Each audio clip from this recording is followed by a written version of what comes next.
Okay, and the first one we want to look at, and I think we touched on part of this before, but in Exodus chapter 19, you all remember the book of Exodus, right? Genesis, Exodus, and then we got Leviticus, Numbers, Deuteronomy to go. So in Exodus chapter 19, remember the people they've left Egypt. The Egyptian army has been destroyed. And they go to Sinai, and we didn't really talk very much about what happens at Mount Sinai.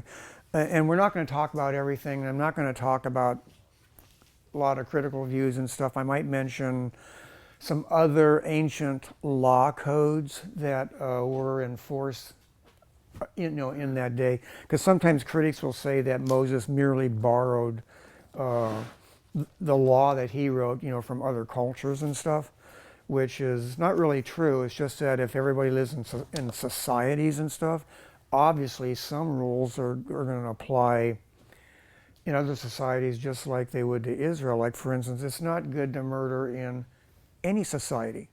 Would everybody agree with that? Mm-hmm. So obviously there would be laws in every society that deal with murder, but the penalties might be different. So anyway, as the people are there in Mount Sinai, God makes a statement in Exodus 19. God makes a statement saying about verse 5. He says, "Now therefore, if you will indeed obey my voice and keep my covenant, then you shall be a special treasure to me above all people." And then God makes a statement, "For all the earth is mine." Okay. In other words, God is claiming all the earth, not just the land of Canaan. "And you shall be to me a kingdom of priests and a holy nation." Now, does that sound familiar? As Christians, does that sound familiar?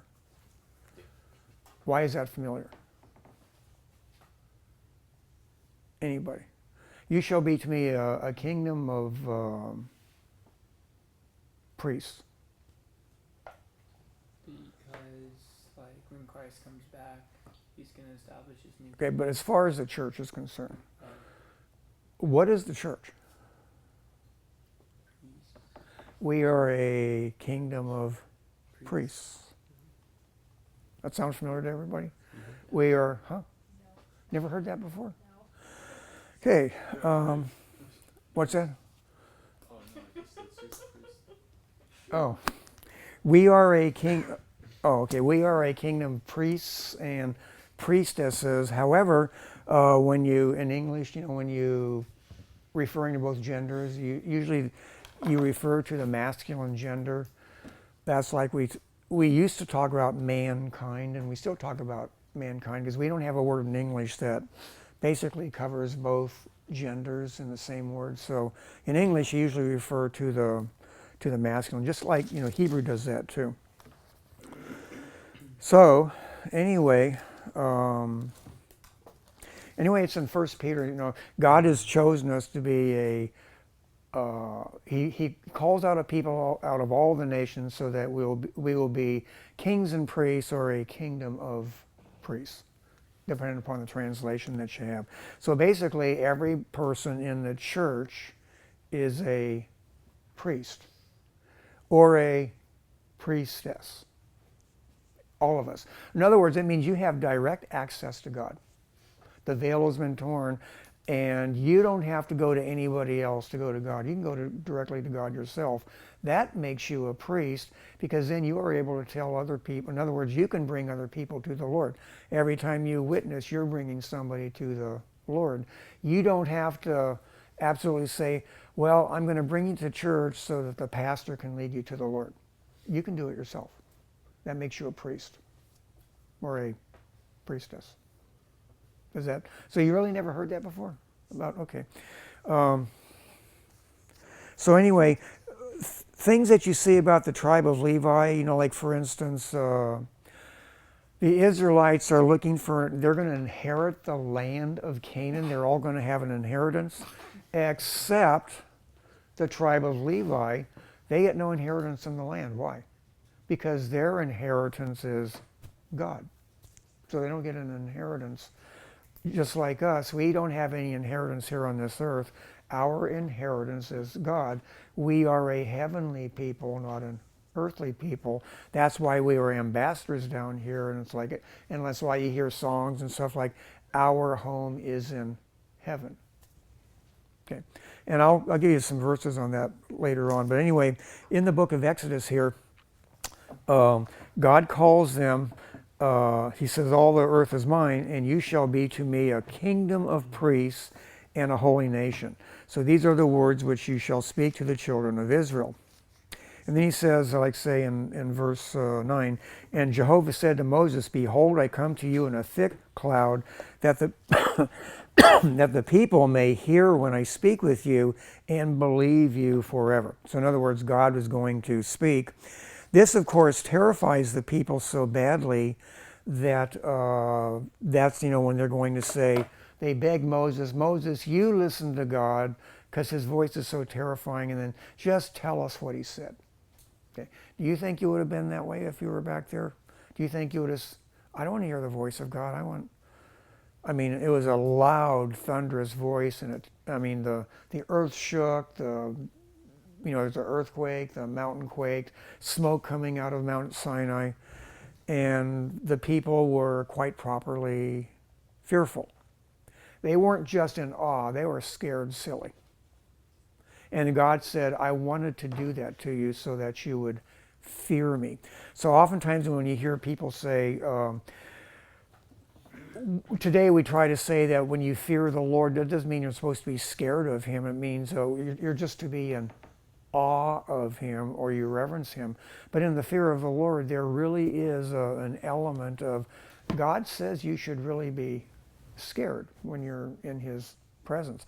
Obviously in awe and in reverence, but he's more than just your daddy. He is your creator also, and he's the God of the universe. And so it's a high view of God, which oftentimes we don't have which we don't oftentimes exercise in the church anymore. We think of God as like being our buddy, and we're just going to play beach volleyball with him and stuff like that. We don't really picture him as an awesome and terrible God, or terrible meaning frightening or great or reverent or wonderful and stuff like that. So he wanted to instill fear in them, and the reason for that was because God wanted them to fear him enough to where they would be scared. If they weren't going to obey him out of love, they were going to obey him out of fear. In other words, they were going to keep the commandments because they were fearful of him. And remember, Jesus did say there is a proper note for fear. Remember, he says in Matthew 10:28, don't fear him who can merely destroy the body. I will tell you who to fear. Fear him who can destroy both soul and body in Gehenna, or the lake of fire. That is the person to fear. And then Jesus said in Luke also, that is the person you should fear. In other words, be terribly afraid of, because he has control of your inner person and your outer person. But the person that can merely kill your body, says don't fear him. Which I'm not quite there yet. If somebody wanted to kill me, I'd probably be afraid. Would you? You think? So it's showing like we have a ways to go in our trust of the Lord. Absent from the body, at home or present with the Lord. But I still don't want to go there just right this instant. Okay.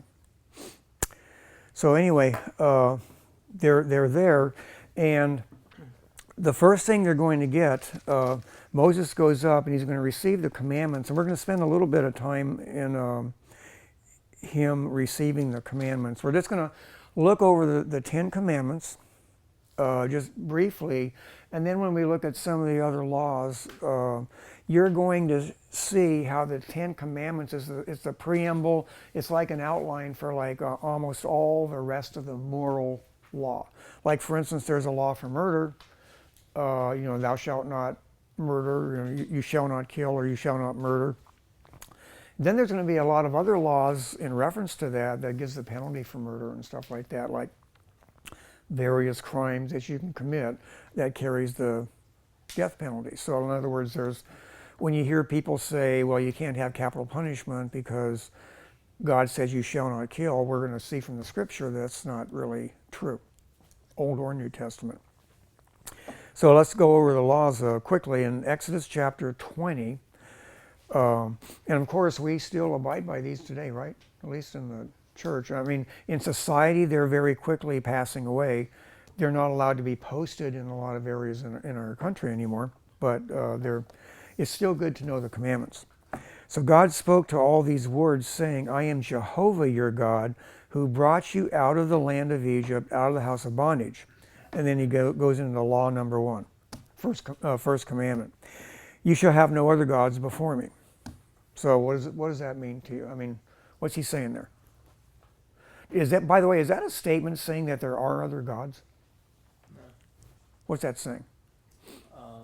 Don't worship idols, basically. Or don't put anything else before me. In other words, God says, I must be number 1 in your life. I have got to be number 1. Isaac, Yes. I know you're. Coffee just looks good. Does it just really look really good? It does, doesn't it? There's not even coffee in it. Oh, it's empty? Coffee. Oh, it's a dry pot. Okay. So that's the first law. So what is the first commandment? Everybody repeat it. Love the Lord God. What we just said. Um, Okay, I don't have everybody's attention here. Okay. Everybody pay attention. Okay. The very first law, the first commandment, you shall have no other gods before me. Can everybody say that? you shall have no other gods before Okay. me. Okay, I'm just engaging you just to make sure you're. I know the theme for the semester is Hear, O Israel, the Lord our God, the Lord is one, and you shall love the Lord your God with all your heart, soul, mind, and strength. But we weren't referring to that. We're looking at the 10 Commandments. But by the way, that does summarize the 10 Commandments, what you're going to quote. So commandment number 2, you shall not make for yourself a carved image or any likeness of anything that is in heaven above or on the earth beneath. In other words, now what's that one saying? Well, No carved image. Anybody? It's an idol, pretty much. What? It's pretty much like an idol. An idol? Yeah. Like, An idol for idolaters or something? Is God saying don't be idolaters? well, in the first one he says not to have any other gods before him, Uh-huh. and in this one he's saying not to worship anything that's like lower than that. Right. worship. Don't worship anything lower than God. Don't make yourself an image, right? Because what do people do with images? Worship Okay. him. By the way, that picture up there, is that an image? Yeah. It's an icon, right? Do you worship that? No. No. Worship in it. What's that? It's like the picture of the sanctuary, so Yeah. worship in it. Okay. Some people in some cultures, they would worship something like that. Like when I lived in Spain for 3 years, they would take statues and they would dress them up, and the people would literally burn candles to them. They would parade them down the streets, and people would fall down and worship the statues. Okay, law number 3. You shall not take the name of the Lord your God or Jehovah your God in vain, for the Lord will not hold you guiltless who takes his name in vain. What's that mean? Don't use his name in vain. Huh?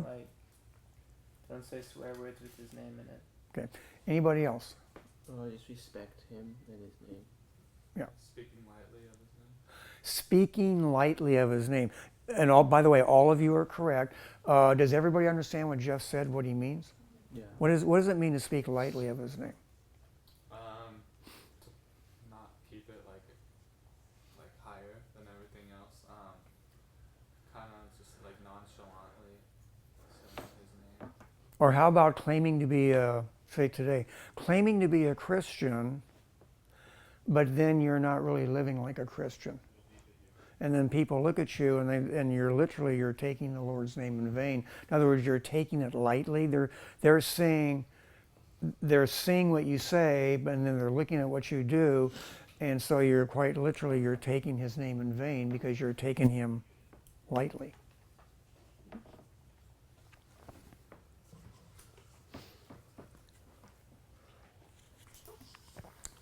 Okay. Law number 4, and we're going to go back to this one as we get into the other laws. This is going to be the law of the Sabbath. He says, remember the Sabbath day to keep it holy. 6 days you shall labor and do all your work. But the 7th day is the Sabbath of Jehovah your God.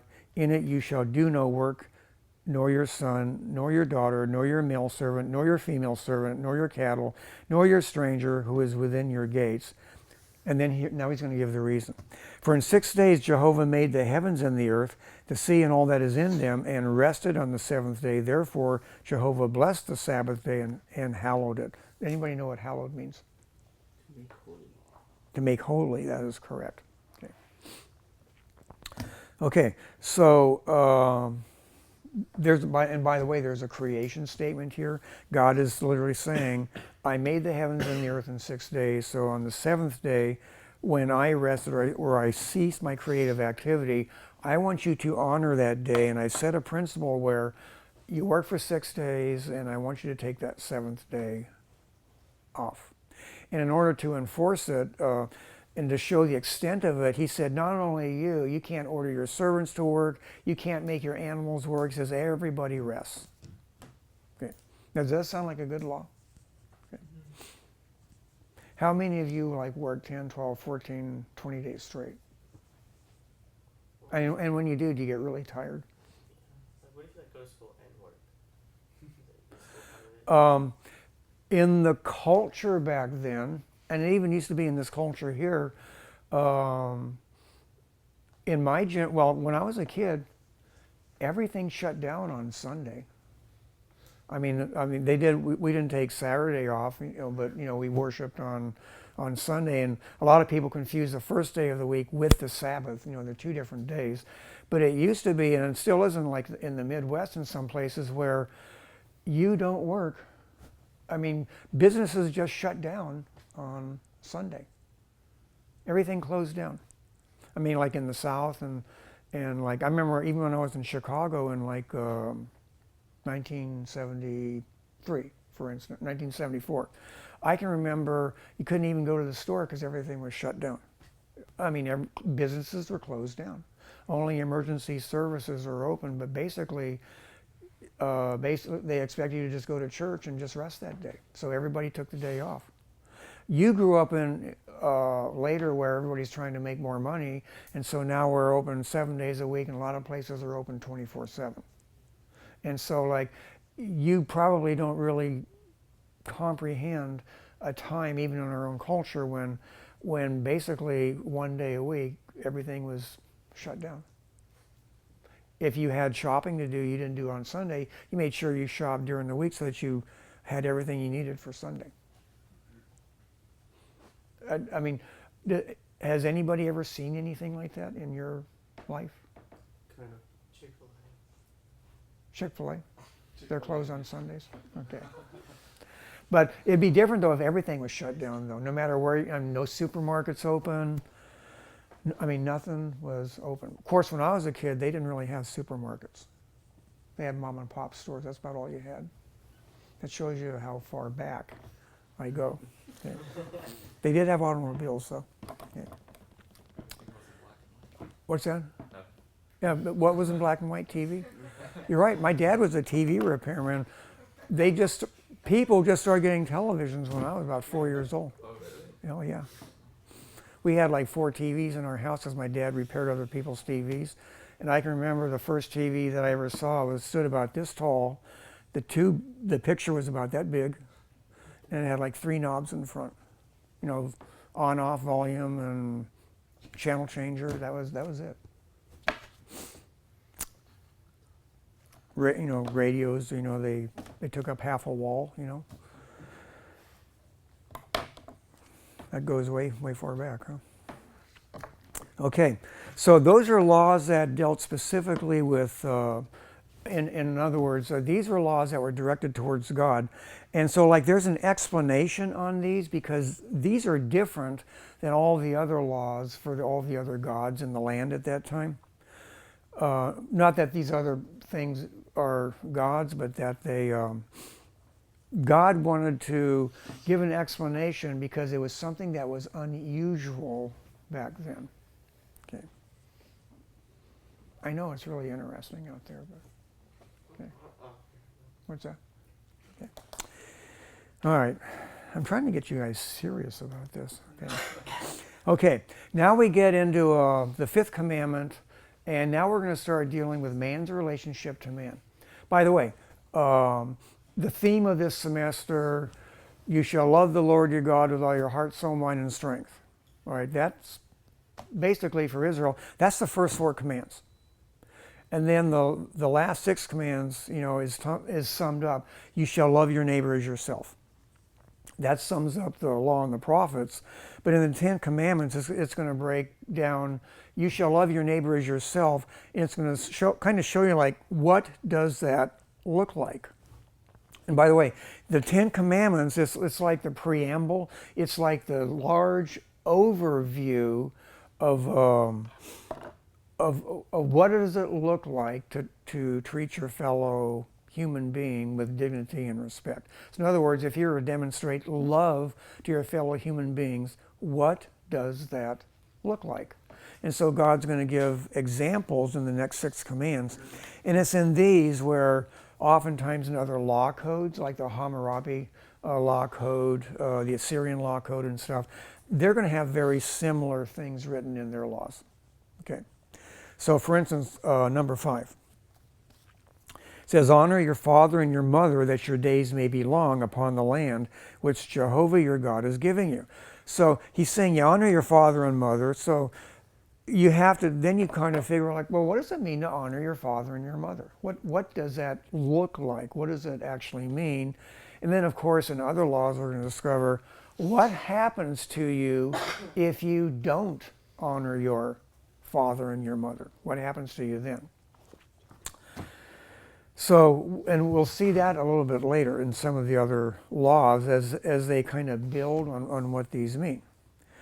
So you might say, okay, I'm going to honor my father and mother. So you might be saying, okay, well, what do I have to do to honor my father and mother? In other words, the law is abstract. It's saying honor them. It's like, in the New Testament commands, it says, husbands, love your wives. Okay, well, what does that look like? It's an abstract thing. Husbands, love your wives. Okay, so then you might say, well, what does it mean? What do I have to do to actually demonstrate that I love my wife? In other words, it's an abstract principle. It's a law, and it's abstract. So what do you actually have to do to actually love your wife? Or it says, wives, respect your husbands.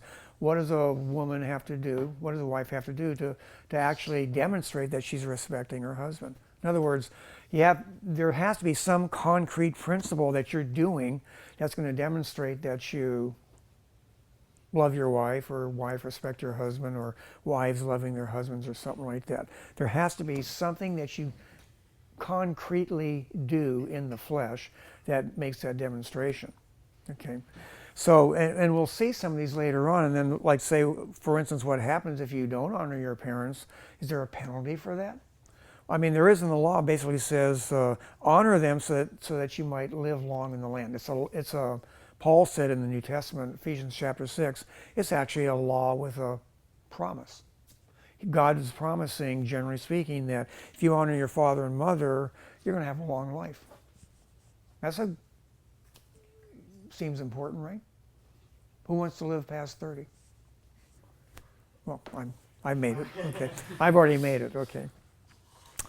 Okay, and then we're going to have some laws which there's no explanation. In other words, no explanation was necessary. It was like self-evident. But nevertheless, later on, we're going to still see penalties if these commandments are violated. So, for instance, in Exodus chapter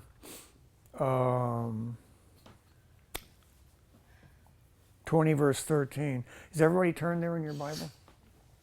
Isaac, you want to read verse 13? Chapter 20, you said, right? Chapter 20, yeah, where the 10 commandments are at. Right. Okay. You shall not murder. You shall not murder, okay. What is murder? Taking a life that's not right. What's that? Taking a life. Taking a life? Well, what if somebody is on death row or something like that, and he's going to be executed for, like, say, murdering, Okay, so like taking a life unjustly. taking a life. Or how about a military person when he goes to war? Is that murder? When they go No, and they're killing? not technically, no. It's not murder, right? Okay. Does everybody know what murder is? Okay. And by the way, there's lots of discussions on that today, right? Okay. But we'll look at how the Scripture defines what murder actually is. Or some of your Bibles, if you have an older Bible, it says you shall not kill, which is generic. Murder is a form of killing, but killing is pretty generic. And that's, of course, where the debate comes in, because they take that word for murder and they make it a very generic term, kill, and basically the word's too fuzzy. It doesn't give the actual precise definition of the Hebrew term. Okay, destiny. Read verse 14. You shall not commit adultery. Okay. Everybody knows what that is, right? It's self-evident. There's no explanation for it.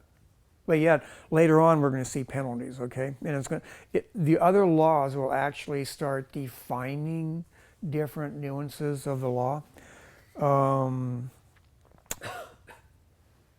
Lauren, read verse 15. You shall not steal. You shall not steal. You notice there's no explanation there? Yeah. Okay. Oscar. Law, the next law. Number 9. You shall not bear false witness against your neighbor. Okay, what does that mean? Don't lie. Don't lie? Provide false evidence. False witness is a nice way of saying don't lie. Don't fib, don't, no, is there such a thing as a white lie? No, it's still a lie. A lie is a lie, right? Oh, by the way, if we go back to stealing, who read stealing? What if, Lauren, what if I said something derogatory about you that besmirched your reputation? Would that be stealing? That'd be more like lying about me. It would be lying. But for instance, I said something, besmirched your reputation. Have I stolen your good name? Called it into question. Okay. You'll discover, like as you look at the law, when you break one law, you break them all. You're right, it is a form of stealing. I'm stealing your reputation, but I'm stealing your reputation, but I'm lying about it. So in other words, so like you can lie. So, and if you lie, you're stealing that person's reputation. You're calling it into question. Like your good name has been stolen because now people wonder and stuff like that. So like when you look at the laws, they go a lot deeper than just what's actually being said here.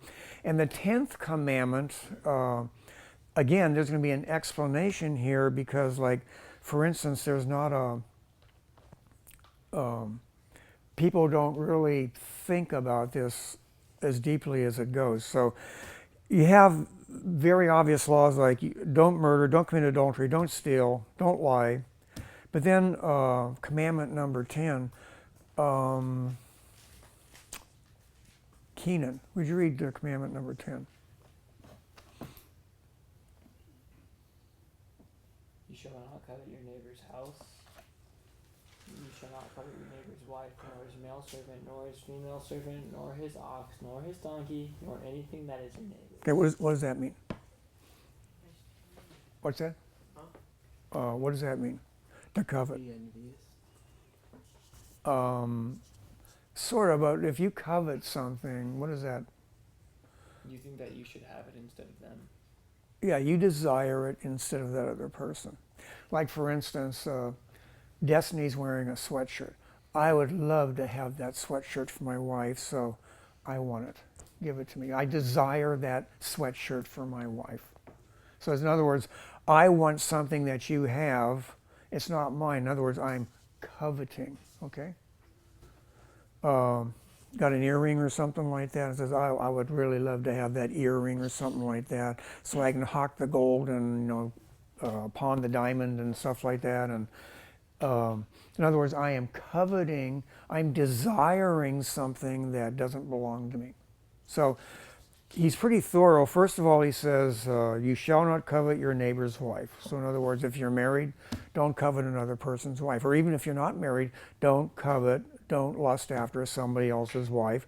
And of course, it goes in the opposite direction. If you're a woman, don't lust after somebody else's husband. And then, of course, then it goes as male or female servant. But it ends, anything that is your neighbor's. So in other words, anything that your neighbor has and you desire it, God says it's against the commandment to desire those things that belong to your neighbor. Maybe you might be saying, I want my neighbor's house. It's newer than mine, has a new paint job, has more modern plumbing, the yard is better. So you want their house. Okay. In other words, you're coveting something that isn't yours. And by the way, Paul said the Apostle Paul, okay, he said he died on the 10th commandment because it's in our sinful state, it's virtually impossible for us to not covet something that belongs to somebody else. I mean, the whole thing in America, for instance, like you got to keep up with the Joneses. Somebody gets a new car, and so he figures, well, that car is newer and better than mine. I got to get one better than theirs. Or they add a new room to their house, and so you might say, I'm going to add a bigger room to my house. In other words, all that's covered in coveting. So does everybody sort of understand, at least have a basic understanding of the 10 Commandments? Yes, me? Okay.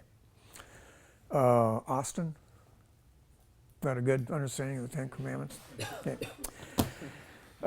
Let's go ahead and we're going to take a 10-minute break. Okay, we're going to sum up on one thing.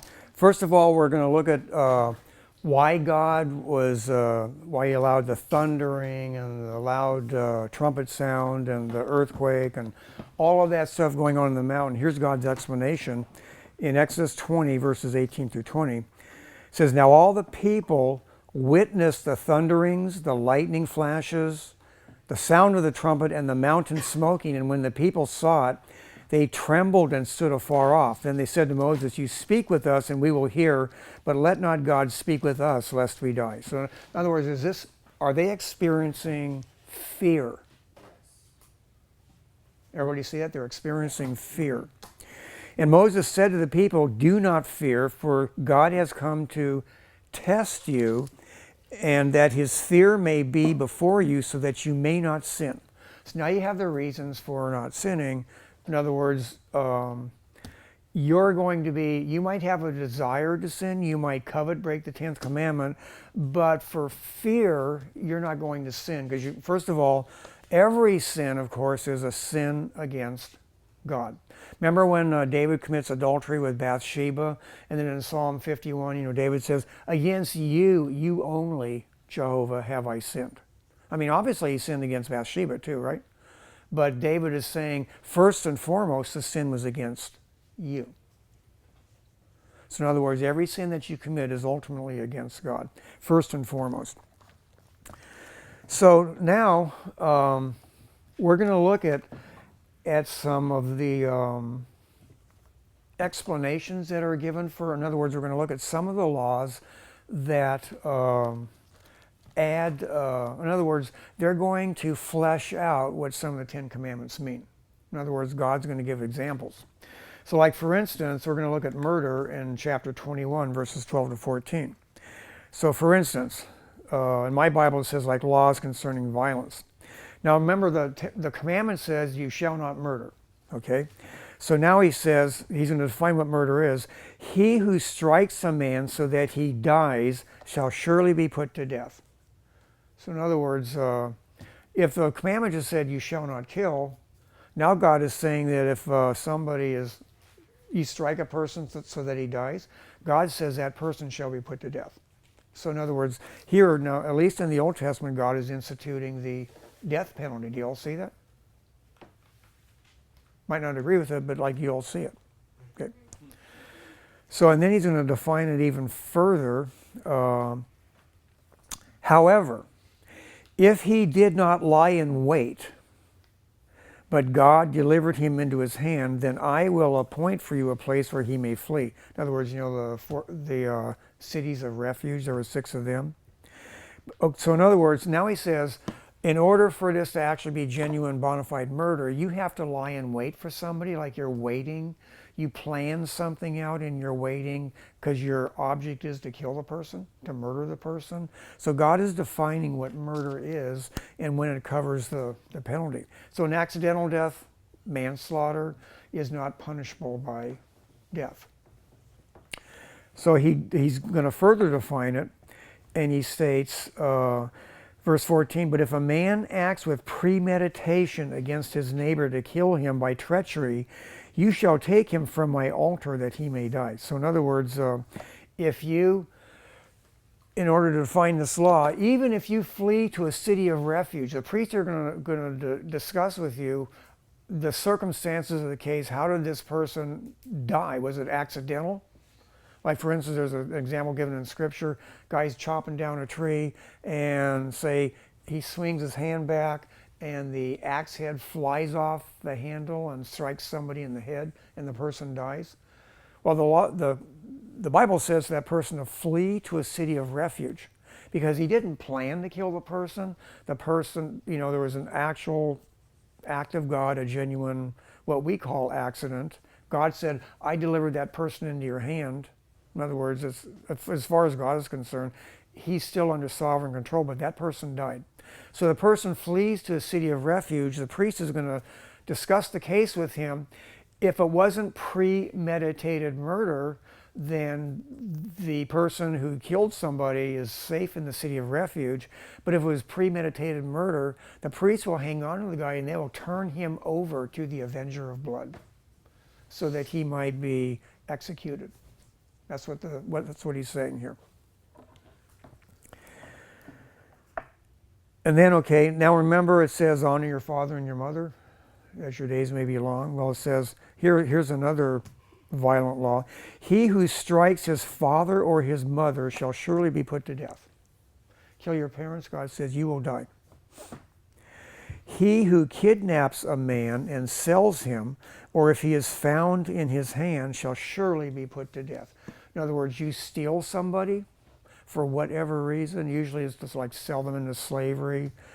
God says you kidnap somebody, it carries a death penalty. Even if the person is unharmed and the person isn't murdered, God says if you kidnap somebody, you will surely be put to death. He who curses his father or his mother shall surely be put to death. Now that sounds pretty extreme, doesn't it? Cursing your father and your mother. Okay. By the way, it just doesn't mean saying bad things about them. There's going to be a lifestyle, like for instance, Eli's sons. The things that they did, and Eli was protecting his sons. They were priests, but yet they were being protected. Eli didn't take action against his sons, so God took action himself, and God executed his sons, for the things that they were doing.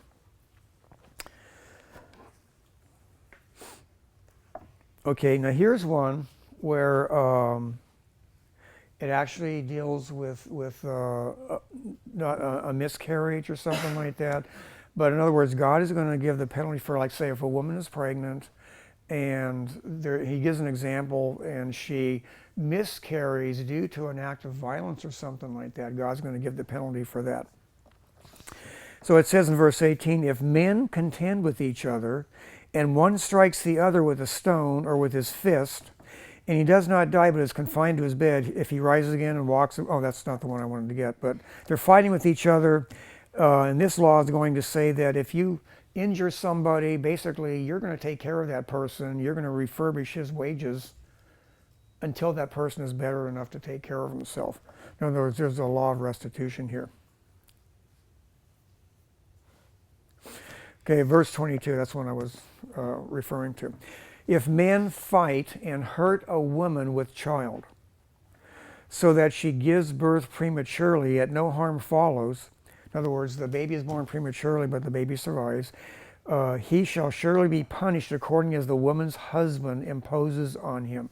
In other words, it's going to be up to the husband what the penalty is going to be for almost the close death of his child.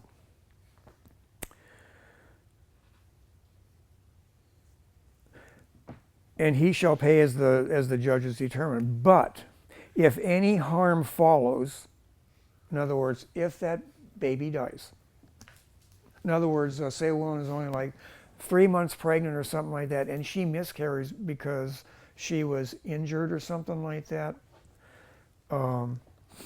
he says, if any harm follows, then you shall give life for life. So in other words, different than our culture today, if that child dies, and nowadays we don't even like to use that term, we say fetus or fetal tissue or something like that, anything but call it a child, says that the person who causes that woman to miscarry shall be put to death. So in other words, God considered the unborn fetus a human being, and God said, if that human being is injured, that person shall surely be put to death. And then he says, eye for eye, tooth for tooth, hand for hand, foot for foot, burn for burn, wound for wound, stripe for stripe. And what it's saying there is, if somebody's tooth gets knocked out, it doesn't mean you knock out that person's tooth. What it's basically saying is that the punishment should fit the crime. In other words, it should be, you don't punish a person more than for what he did.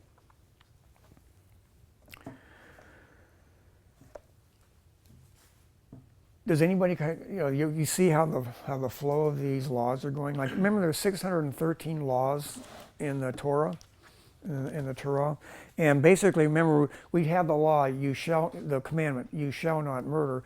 Now it's going through and it's defining what a lot of these things are, and it's giving you the penalty. Like for instance, if you commit murder, what's going to happen to you? In that society, if the judges are doing what they're supposed to do, the person's going to die. Any questions so far? Okay, let's look at some other ones here, like 22:18. By the way, there's like 3 chapters of just laws. I'm only going over some of them because if you just go through and if you just read these, you're just going to like really get through them as fast as you can. So I'm just choosing some of them so that you get an idea of what some of these are all about. Okay, and you'll discover it covers everything in society. So for instance, let's look at verses 16 and 17 of chapter 22. It says, here's moral and ceremonial principles. It says, if a man entices a virgin who is not betrothed and lies with her, he shall surely pay the bride price for her to be his wife. In other words, if a man seduces a woman, basically God says, you're going to marry that person for life. And by the way, later on it says, no possibility of divorce. It says you can never get away from her. She is yours for life. If her father utterly refuses to give her to him, he shall pay money according to the bride price of virgins. Okay, so this is saying if a woman is not betrothed, because if the woman was betrothed, by the way, it would be considered adultery, and if the woman consented, both she and the man would both be put to death. If she was raped, he would be put to death. Okay, and there's other laws, of course, that'll cover those things. Then we have, like for instance, what about black magic, witchcraft, sorcery, verse 18. You shall not permit a sorceress to live. So back in the theocracy, remember God said you shall have no other gods before me. And so in other words, anything that involves the religious practices of the false deities, the idols, sorcery is one of the things that was practiced. God says you shall not permit a sorceress to live. So in other words, if you were into witchcraft or black magic or something, God said it was carry the death penalty. It was a direct affront to God. Then here's a sexual one. By the way, and these seem like kind of random. He says, whoever lies with an animal shall surely be put to death. Now, God is not just saying it's illegal. Now he's giving the penalty. By the way, why are these laws being given? Why those particular laws? Any what's that? maybe not the Israelites, but who was? The Canaanites. The Canaanites. This is the practices that they were doing where God was going to expunge them from the land. So they were quite literally having sex with animals. Then he says, like in verse 20, he who sacrifices to any god except to Jehovah only, he shall be utterly destroyed. You sacrificed, in other words, remember the commandment, second commandment, you shall have no other gods before me. Now God says if you're sacrificing to those other gods, you shall surely be put to death. So in other words, now you're getting like laws that basically are giving teeth to the Ten Commandments. You violate the commandment, and basically you're going to die. Carries the death penalty. Any comment? Please comment if you want to comment. Don't just stare at me. Okay. Okay. I know this is, I didn't join Bible class I didn't want to be a lawyer. I wanted to study the Bible. Okay. Okay, let's take a look at another one here. Okay, here's one where God is ordering people to celebrate and have a feast. It's a commandment, okay? It's a law. So, for instance, in I lost my place here. Oh yeah, chapter 23.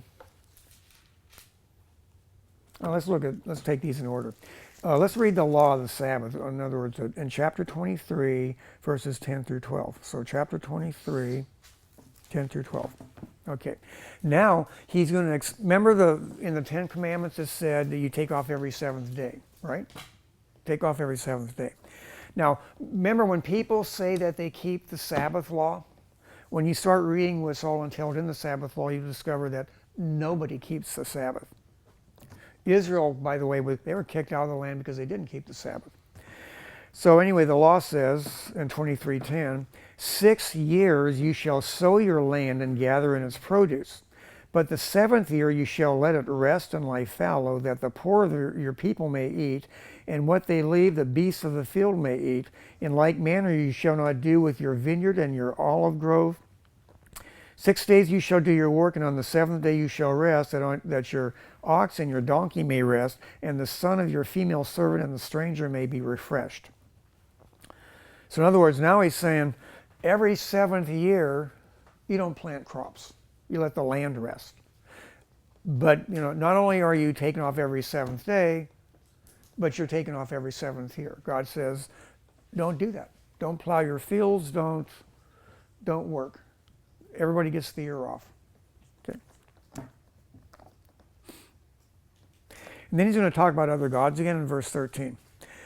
In all that I have said to you, be circumspect and make no mention of the name of other gods, nor let it be heard from your mouth. Now he's saying he doesn't even want you to mention the names of the other gods, like Moloch and Chemosh and Baal. In other words, God said, I don't even want to hear those names on your lips. In other words, because if you're mentioning them, it means you're thinking about them. And if you're thinking about them, you're dwelling on them. If you're dwelling on them, you're not dwelling on God. Then he's going to give the laws for the feast.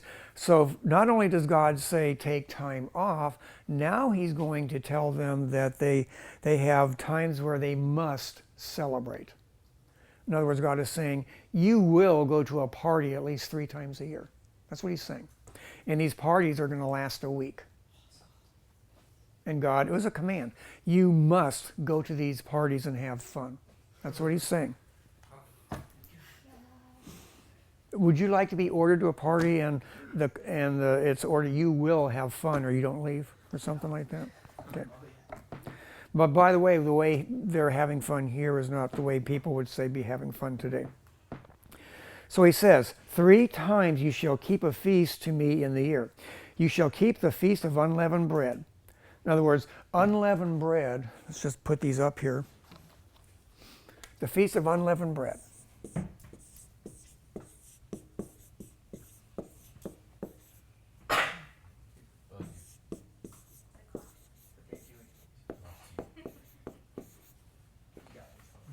Everybody remember what unleavened bread is? Remember in Exodus chapter 12 and 13, remember it was a 7-day feast? Well, when you keep the Feast of Unleavened Bread, you're really keeping Passover, first fruits,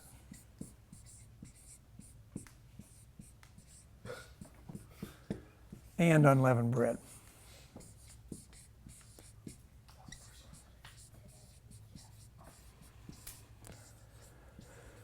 So in other words, you're keeping all three of those. So for instance, in other words, it's going to be an 8-day period. And let me, I'm going to erase that and kind of show you like what this is here. So here's the 3 feasts. On the calendar, it would look like this.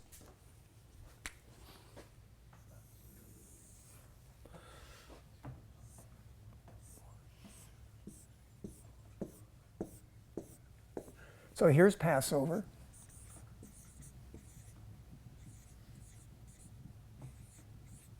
And now unleavened bread starts right here.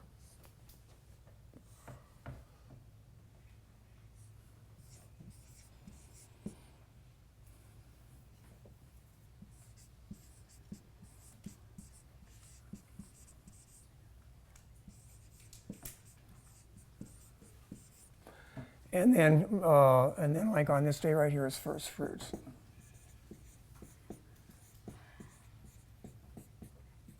That's the first feast. So in other words, God is saying that, and just to make sure that you really keep the feast, basically God says, you've got to go, there's going to be a appointed place where you have to go. So now God is going to say, and it's going to be later on in the law, He wants you to leave your home, because you'll notice this if you go into ministry or something like that, or if you're self-employed, that if you stay in the area and you say you're on vacation or something like that, but if you stay in the area, you're still getting phone calls and you're still working.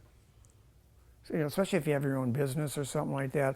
And if you're a minister, basically, just because you have a day off doesn't mean that people aren't going to call you, because problems come up all the time.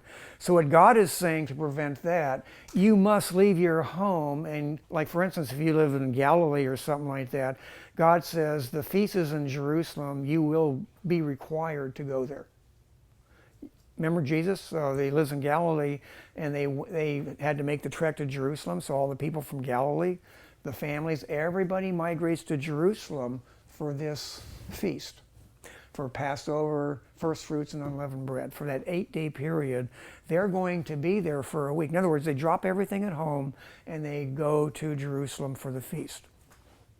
That's what that means. So in other words, it's like God is saying, you will travel to this feast. And it's like, you got to remember, you're like a little kid and your parents say, you will have a good time or I'm going to punish you. Have your parents ever said anything like that to you? Yeah. You will have a good time. Or like, you will smile at your brother for beating him up or something like that. Or after shaking hands with them, or I'm going to beat you. Have you ever had anything like that said to you? So anyway, God is saying, you will go to this feast and you will have a good time. Okay. What's that? Okay, that's the first feast. Then he says, you shall eat unleavened bread 7 days as I commanded you, and at the time appointed in the month of Aviv, for you came out of Egypt, none shall appear before me empty. And the feast of the harvest. Okay, now he talks about the feast of the harvest. That's going to be Pentecost. So in other words, so in April, say late March, 1st of April, you went down to, let's say later on, the appointed place of the feast is Jerusalem, okay? That's where they're going to be having these feasts later on. They must go to Jerusalem. Everybody in the nation must go to Jerusalem and celebrate the feast. Then, 2 months later, say March, April, May, June, okay, middle of June, now God says, you will go and you will have another party. Now this is in addition to taking off every 7th week. And remember, the Sabbath law is basically saying you take off every 7th day, and you take off every 7th week, take off every 7th year. But now God is saying, in addition to that, you will go to these parties. That's in addition to the Sabbath law. In other words, is God giving you lots of time to rest? And it's not just sitting back doing nothing. God is basically saying, now go intermingle with other people and have a good time.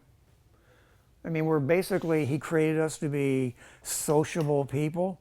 I mean, we all enjoy being around each other's company, you know. Maybe not in this class, but in other places, you know, in venues, you know, where things are more sociable and stuff, so that you can intermingle and communicate, and because that's how God created you. He didn't create you to be alone. Okay, so now that's the second time, Pentecost, and that's going to, again, what was it you're celebrating? You're celebrating the good God who gave you a bountiful harvest. And by the way, while all the men, all the families are there at the feast, God promises to keep the enemies of Israel from invading. In other words, God will make sure that nobody invades you while you just drop everything and go down there and celebrate. And then he says, 2 feasts isn't enough. Now I want you to do it again. So in April, 1st of April, 1st of June, and then now right around September, October, now he says, I want you to go down there again, and I want you to celebrate again. And so like we have this last feast, the Feast of Booths, or the Feast of Tabernacles. It's going to be the Feast of the Ingathering at the end of the year, when you have gathered in the fruit of your labors from the field. So now you're going to have your third celebration. So in other words, now God has given you 3 8-day vacations in addition to your days off, your weeks off that you spend at home. But God is basically ordering you to go on vacation. He's telling you where you're going to go. You know, you're going to go to Jerusalem. I mean, later on it's going to be Jerusalem, and you're going to celebrate these feasts, and God is saying you're going to have a good time. He's telling you he's basically telling you to have a good time. I mean, isn't it a command in the New Testament to be joyful? Mm-hmm. You are commanded to be joyful. You will be happy or you will be punished. Okay, that's kind of thing. Okay. So now just stop and think that if Israel would have obeyed, okay, if they would have done what they were supposed to do, remember they kept part of the law, but they didn't keep the whole law like they were supposed to. Think about it. God basically said minimum government. I mean, there's not going to be a king who's going to exact taxes from you. Basically, you'll give part of your harvest, you know, to take care of the priests who are reading the law to you and all of that. You're going to, in other words, they're going to earn their welfare, their income from the bountiful harvests that are going to give you, and you're going to tithe to your priests. But God is basically saying you're going to have minimal government. You won't need an army because I'm going to keep all the other nations around you from ever invading you. They will be perennially weak, so that they will always be afraid to invade you. I'm going to make you rich, because that's what he promised them. I'm going to give you a long life. You'll never have miscarriages. You'll never get sick. This is what he promised them when they entered the land. So he said, you're going to be taking at least three vacations a year. You're taking off every 7th year from work. And of course, when you're taking a whole year off, you're still going to the parties and all that stuff. But basically says, God just said, I just want you to kick back for a year, meditate on the goodness of God and what he's doing for you. Go to the feast, enjoy yourself, have a good time. Just relax and recuperate that 7th year. Now think about what all that God was doing them. They paid virtually no taxes. I think the tithes that they paid would amount to like 23%. By the way, our taxes amount to like between pretty close to 60% in our, you know. You give away 60% of your income in some form of taxes or something like that. God said 23% max. And it's just basically to help take care of the priests who are in turn taking care of you. But no government. God would be the king, and God would keep the enemies weak. You wouldn't have to worry about fighting in the army. But of course they're going to have an army later on, because God knows they won't keep the law. And he's going to have to discipline them. They would have no droughts. He would annually send the rains when they're supposed to come. They would always have bountiful harvests. And even in the sabbatical law, you know, when they when they didn't plant that 7th year, God basically said that there will be enough left overgrowth for the next 2 years to feed you, and anybody else that came along. And basically, just go in the field and just pick the wild stuff. It'll be more than enough to keep you totally satisfied. But take the year off and just go out in the field and just pick whatever you want. So in other words, he promised them a really good life, and then he gave them, of course, the strict guidelines on basically when they went to those feasts, they couldn't be immoral feasts. In other words, because they had laws against adultery, laws against, there was all the sexual laws they would be obeying to keep themselves pure. So basically, you hear God says you're going to have good, clean fun. Don't have to get drunk. Don't have to be sexually immoral. Don't have to, God was going to give them great joy in everything that they did if they would just basically do what he said to do. And he says, don't worry about getting sick. It's not going to happen. So in other words, think about what God was offering them and what they turned down. They just wouldn't do it. So that's what he's offering them, okay? No, I mean, so think about that. If you had the opportunity, by the way, if eventually some of you get married later on, I'm sure some of you might get married, you would be looking forward to when you have time off and we can go be together and be alone and stuff like that. By the way, later on in the law, God basically said, you get married, okay, husband and wife, take a year off. Go on a year-long honeymoon so you can just enjoy each other's company. Oh, don't worry about military service. Don't worry about any of that. Just enjoy each other for a year. Year-long honeymoon. I mean, God really had a good plan for them if they wanted to just obey the law. Okay. But they didn't want to obey the law. Any comments, any questions so far? I'm gonna keep the law. Yes, Isaac.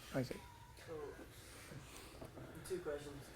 If Israel or any Hebrew person should try to keep this law today, would God honor that? No. No. Because we are under the new covenant right now. And under the new covenant, the Messiah has already come and they're supposed to receive Jesus as their personal Lord and Savior. Okay. But when the church is removed, things are going to be different. But then, of course, they're going to have 7 years. There's going to be, hell on earth. And so it's going to be very difficult to do this. But remember, most Jews are in the land in unbelief. And even, again, the Jews say that they keep the Sabbath, but they really don't keep the Sabbath. They might take off, shut things down on Friday night to Saturday night. But as we read what's all entailed in the Sabbath law, they still don't take a year off every 7 years. They still don't take every 7th week. They don't do that. They have never kept the Sabbath. They just wouldn't do it. They thought, wow, if I got this much in 6 years, I won't take off that 7th year. I'm just going to work harder that 7th year and get richer. I mean, they would do something like that. I mean, why do stores stay open on Sunday and all night long now? To make more money, right? Why did, when I was a kid, it was rare for a woman to work. She basically was home and she took care of the kids. But then as people got more affluent, wow, if the wife goes to work, we can have 2 cars. We can get that extra, we get a bigger house, a bigger yard. So in other words, and then we got to a point where you needed 2 incomes just in order to survive. When I was a kid, families only had 1 car. But then when I was in high school, we had 3 or 4 cars. Well, I mean, 2 of them, like when I was in high school, I had like a $50 car, 54 Chevy or something like that. But I mean, and then I had to work. I had to work so that I could drive my car. But where did I drive my car? I drove it to work. and then I had to work so I could pay for the insurance and the gas to drive to work. And In other words, it's just like this cycle. I know a lot of, like, say, women, they just computed in the books. And they figure, wow, our taxes are tremendous when both of us work. Like, I know when my mom was a head nurse. When she quit work like 10 years before she would have retired or something like that, because they figured they were losing like only $50 a month when my mom didn't. In other words, the net profit when my mom worked all those nursing hours and stuff like that was $50 a month. But when she quit her job, the tax base went way down. She didn't need her wardrobe for when she went to work. They ended up only losing like $50 a month. So in other words, she was doing all that extra work. Of course, a lot of mothers and stuff, they're paying for babysitting and all that stuff. A lot of the wages go for all the other stuff. You pay a lot of money to have somebody else raise your kids, when you're working and stuff. So anyway, but God was basically, he was laying out what he said was going to be the as near perfect life as you can have here on earth, because God wanted them to be an example to the rest of the world so that they would indeed want what they had and they would worship Jehovah also instead of their own gods. So anyway, that's the kind of life that he was offering them. But anyway, Moses is up on Mount Sinai and he's receiving the law. So while Moses is up on Mount Sinai, I don't want to get quite there just yet, but we know, like, remember when Moses is receiving the law, the Israelites wonder, oh, what's happened to Moses? Remember, eventually, what do they do? While Moses is receiving the law about how good God's going to treat them, it's at that time that the Israelites decide to have their own party. Remember? Okay. And we'll get to that a little bit later, probably in the next hour. But when they're on the mountain, God was going to do a little bit more in the way that he was going to reveal himself to the leaders in Israel. So in chapter 24, God is basically saying, I want you to take 70 elders and the priests, and there's going to be a total of 74 people. And God was going to say, I want all the leaders to see me. So in other words, I am going to reveal myself to 74 people. In other words, all the leaders are going to come up on the mountain and they're going to look at me.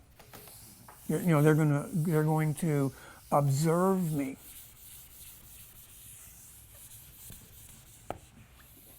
Okay. Now, if you were one of those 70 leaders, would you be excited? Oh, yeah. Hmm? Would you be excited to actually see God face to face? I mean, if I told you that in the next half hour, I want you to prepare your hearts and minds, clean up your thoughts, just whatever, because in half an hour, God is going to show up. I mean, wouldn't you, if you actually believed, wouldn't you be excited? Yeah. Nervous. What's that? Nervous? Nervous a little bit. Why would you be nervous? Because we couldn't really look at him. No. His glory is just kind of like, yeah. Okay, so, okay. Anyway, in chapter 24, okay, and we're going to get a view of what these elders saw. So in chapter 24, verses 9 to the end of the chapter. So Moses went up, also Aaron, Nadab and Abihu, and 70 of the elders of Israel. So Moses and Aaron, Nadab and Abihu, that's a total of 74. And they saw the God of Israel. Okay, so in other words, they go up on the mountains, and so here's the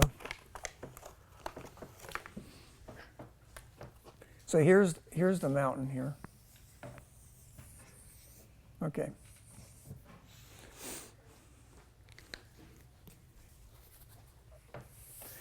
Here is, say they're up here on Mount Sinai, and here's all the 70 elders are, say, right here. Okay, there's 70 of them right there. They set up the stage. All the people are there, and then they see the God of Israel. Okay. I really wish I was a better artist, but this is just the best I can do. Okay. And they saw the God of Israel, and there was under his feet, as it were, a paved work of sapphire stone, and it was like the very heavens in its clarity. So whatever that, okay. Has anybody ever seen a sapphire? You know, sapphires come in various colors, but typically blue sapphires, you know, like a sapphire is like a, say you have a blue stone, and then there's going to be like a, you know, kind of like a star on it, you know. It's a really bad star, isn't it? See? Okay. I know they're like, when I was in Hong Kong, I got some for my mother, and I know they were really nice because my mother didn't have them longer than 2 weeks before she took a airline flight and they got stolen. So, I mean, they must be valuable because people like stole them right away. Okay. Okay. Star sapphire. All right.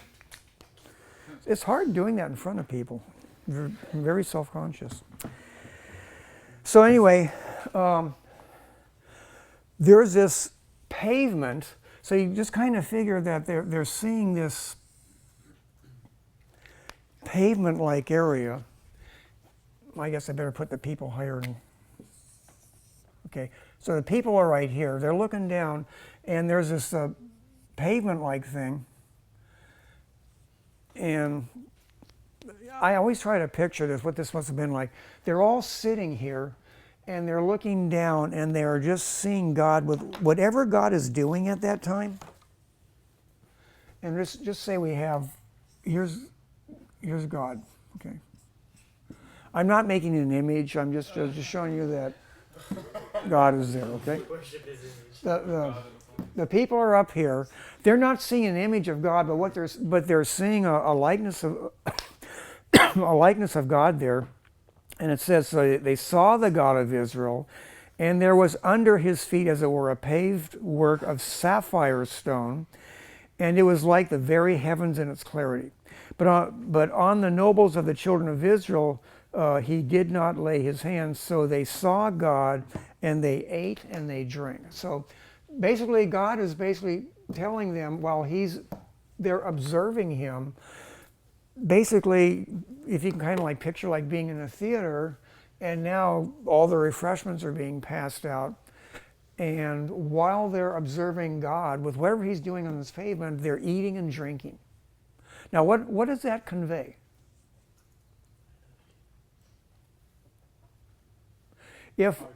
What's that? A party. Well, there's that, but fellowship. Usually, you know, like when you eat with somebody, it's like fellowship. What am I missing? It's funny. What's that? Kenny's funny, a party. Oh, well, it is. We just finished a whole section, you know, like basically God says, I'm giving you 3 parties a year, and I want you to go to them. Well, you're ordered to go to them, and you will have fun. So, but now they're eating and drinking, but there's something else. And there was another case. Remember when in Luke chapter 24, remember Christ has risen from the dead. He's in his resurrection body, but he's veiled his glory. And so he goes into, remember, he just appears out of nowhere in the upper room. And the disciples are sitting around the table just like this.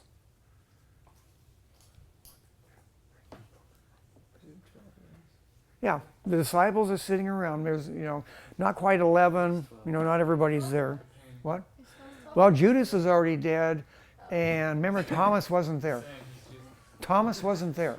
Wait, why do I have to be Judas? Yeah. Thomas wasn't there. So there's at least, say, maybe 9 or 10 of the disciples there. So Jesus appears, and remember, first they think they see a ghost, a spirit. So remember what Jesus says? Remember, we find out what a spirit is not. He says, a spirit does not have flesh and bones as you see that I have. Remember? Touch me, handle me, and see. A spirit does not have flesh and bones as you see that I have. It was a men's only gathering. So Jesus quite literally said, touch me, handle me, and see. And remember later on, you know, when Thomas finally shows up, you know, Thomas says, you know, remember he said, unless I put my fingers in the holes in his hands and thrust my hand up the wound in his side. In other words, he said, I want to put my hand up inside. Pretty gross, huh? If you think about it.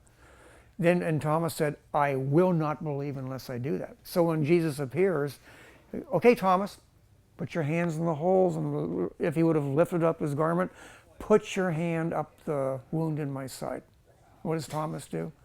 I mean, that's what Jesus asked him to do. Thomas falls down on his face and he says, my Lord and my God. So anyway, when Jesus is appearing before the disciples before that time, while they're just gawking at him, not, just wondering what to make of all this, here he is. He just appears out of nowhere. He just appears. That's why they think he's a ghost. And then how does Jesus break the silence? First, he makes that statement about touch me, handle me, and see. But what does he say after that? Peace. Huh? Did he say peace be with you? Or do not? Well, I mean, what did he do? What? He said, hey, and by the way, the disciples are eating. He said, what do you got to eat? So now in order to get them to focus on him, if you have a New King James or King James, he says, fish, can I have a piece of trout? Or whatever perch, whatever it is you got there. It says in the New King James that he had fish and a honeycomb. Now, it doesn't say that in your more modern translation. It leaves the honeycomb part out, but just think about it. Have you ever eaten a honeycomb? Is it good? Huh? Is it good? Well, it's, you suck the honey off the wax, but you're eating the honeycomb. Yeah, it's like the waxy part with all the little octagonal holes with the honey in it and stuff. But think about it. You're eating a honeycomb, so you pick it up, and it's honey. It's honey. And the honey is running and stuff like that. And so now Jesus is eating this, and everybody, just like you're all just sort of like staring at me right now, they just sit there and they watch him eat. In other words, it's soaking into their mind that this being they thought was he a spirit? He's demonstrating that he's eating in front of them, and they are observing him eating. And not just eating, but it's kind of like sloppy eating, because, I mean, you get honey all over your hands. What are you going to do with it? You lick your fingers, and all that stuff to get all the sticky honey off your fingers and all that. In other words, and they're all observing him doing that. Okay? So now, but it's just the reverse here. The disciples are eating while they're watching God. The act of eating while you are watching something, I mean, when you're eating, aren't you generally relaxed? I mean, do you eat when you're really tense? Yes. Do you? Okay. But say some people do, but generally speaking, when typically you're in a group of people and you're watching something, God says, I want you to watch me, but by the way, enjoy yourself, have something to eat. It says they're eating and drinking while they're observing their God. I mean, I don't think it's quite like going to the movie theater and you're having popcorn and a Coke and stuff like that. But think along the same things. They're all here and they're observing God with whatever God is doing. They're observing him in some glorified form so that they can see the God of Israel, so they can come back and tell all the people what it was like. I mean, one of these days, remember, it's going to happen to you too. Remember 1 John 3? We don't know what, now we are the children of God, and it does not yet appear what he will be, but we know that when we see him, we will be like him, for we will see him as he is. In other words, there's going to be a day when you're going to be standing before your Creator face to face. And you're not going to be terrified. You're going to be observing Jesus face to face, eyeball to eyeball.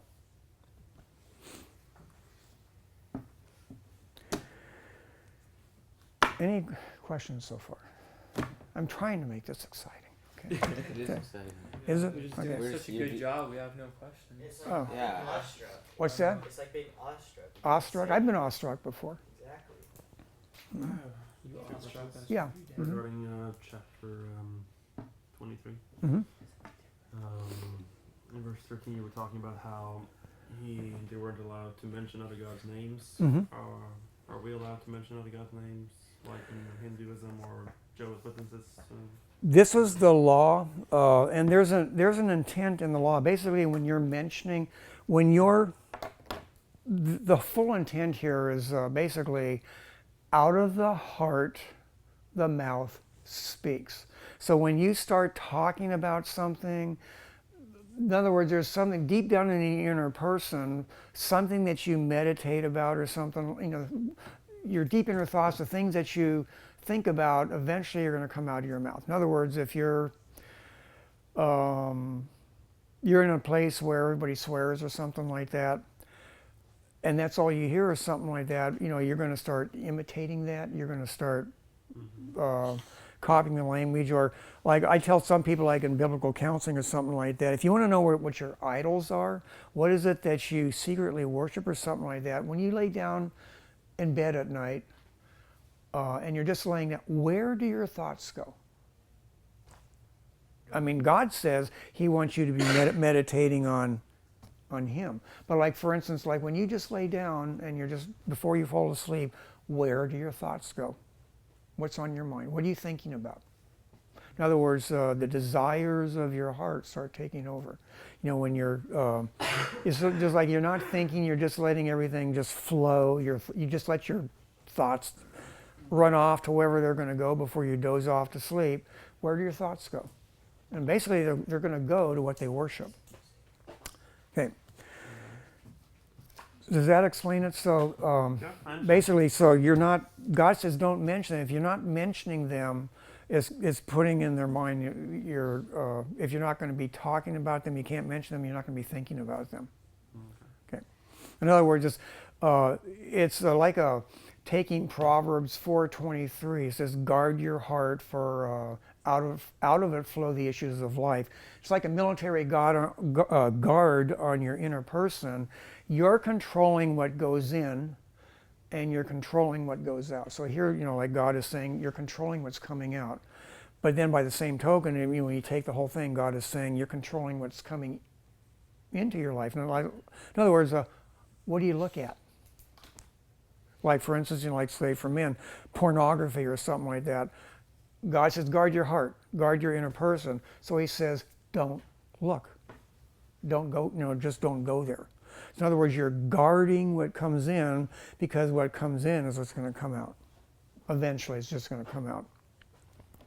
So that's part of you're guarding what's coming out. So in other words, there are times I know, like, you might have thoughts or something like that, and so you're being really careful when you're in a group that you don't say certain things or something like that, because something might just slip out that would be very embarrassed, or like, I don't want people to know that I think about things like that or something like that. But so God is saying, like, when you're disciplining yourself, you're disciplining yourself what's coming in and what's going out.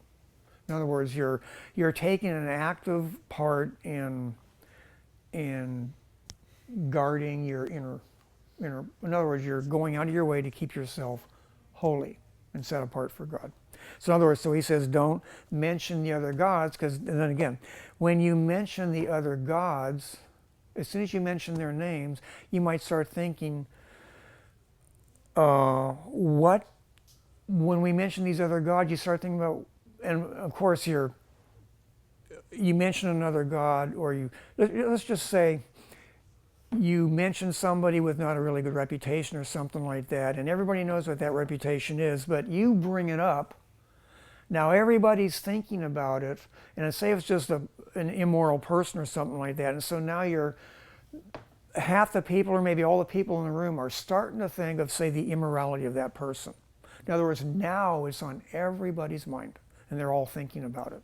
So in other words, if they mention the gods, now they're going to start thinking about, what do we do? What do people do when they worship these gods? Well, they have sex orgies and stuff like that. So the name of the god brings up their worship and everything else, and the people start thinking about what goes on in all of these worship festivals. So in other words, so God says, don't bring it up. Don't mention it. Okay. So that gives you an idea, like for personally and for, like, say, for the whole group.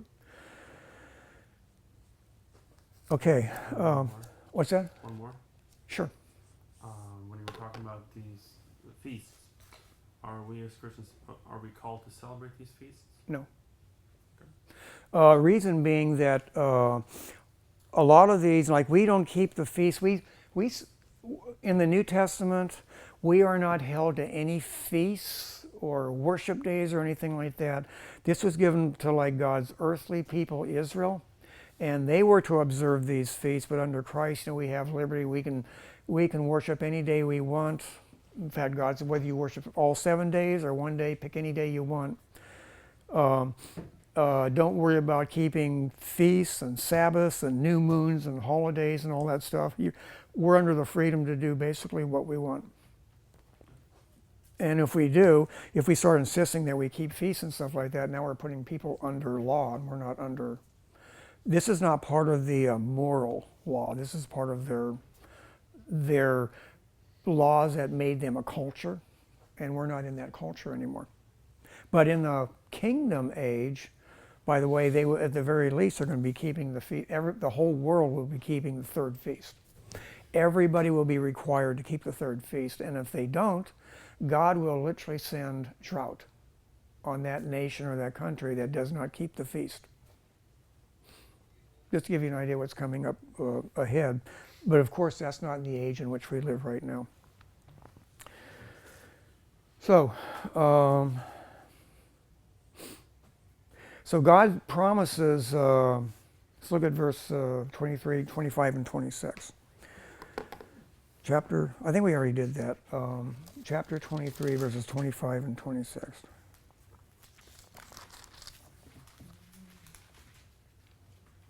Okay. So God says, so you shall serve Jehovah your God, and he will bless your bread and your water. And I will take sickness away from the midst of you. No one shall suffer miscarriage or be barren in your land. I will fulfill the number of your days. I mean, the thing about it, that is an incredible promise. I mean, just stop and, what's that term? Let's stop and camp on that, or unpack that passage, or all those cliches that preachers like to use. Just think about that. If you're a woman, like say, you get, I mean, even today when women get pregnant, there's always a concern for miscarriage and stuff like that. It's always an issue that women think about. So you go to the doctor, and so you're like trying to prepare that. God is promising that there will be no miscarriages. Not a single woman in the whole nation of Israel will suffer one miscarriage. In other words, in the entire nation, no miscarriages. No doctors are needed. By the way, who are the doctors back then? The priests. The priests, okay? But God says no miscarriages, no sickness. Think about it. Nobody's going to get sick if they keep the law. Remember Exodus 15:26? He's just going back to that again. Remember that was 15:26.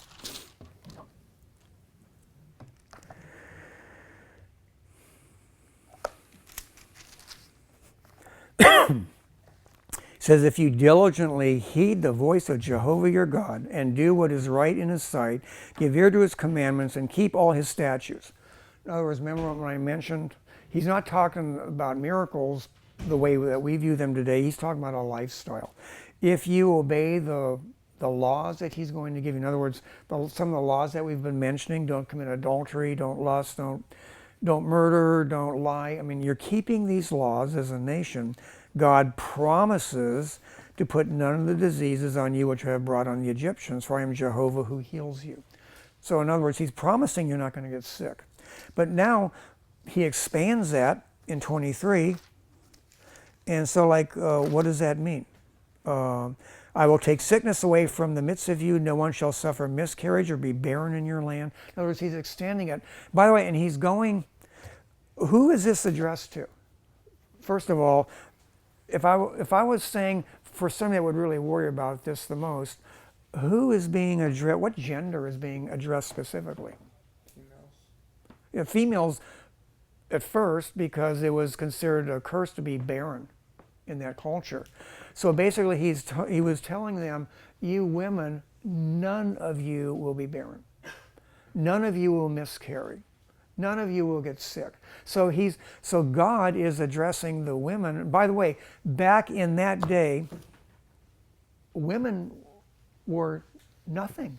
Men counted as women as no more than property in almost every culture in the world. But here, God is elevating women to where she's supposed to be. You know, totally equal with men.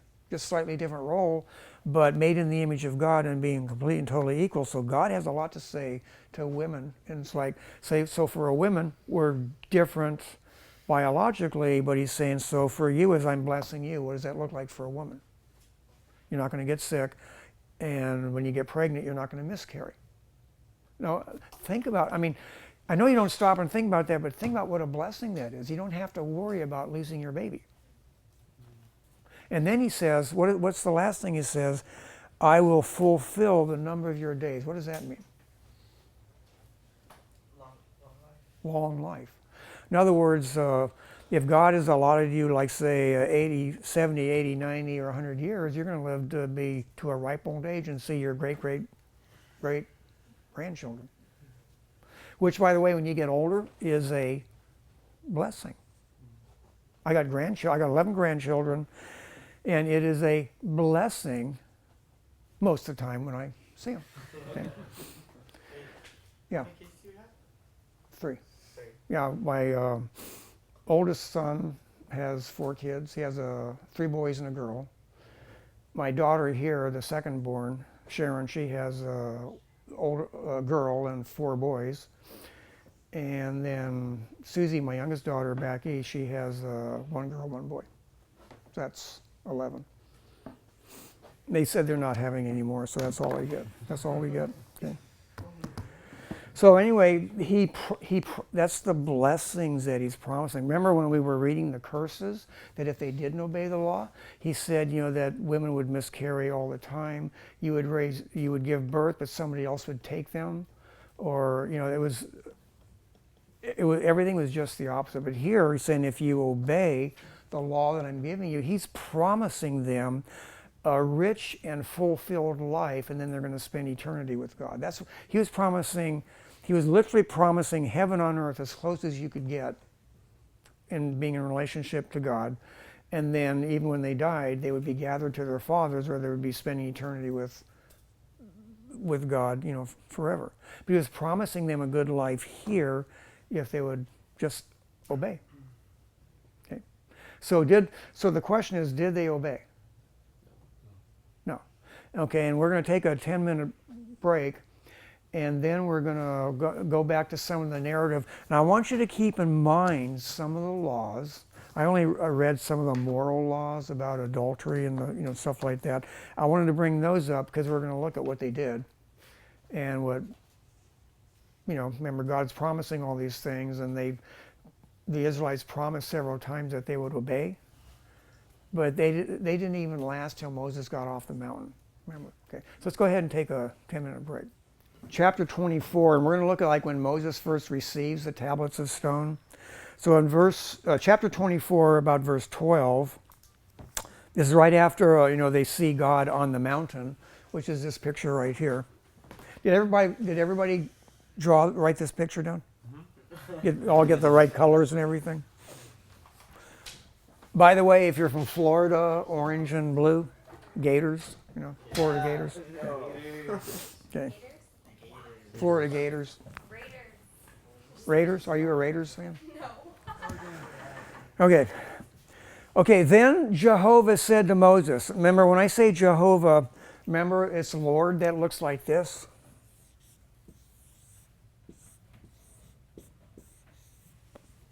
Jehovah, remember?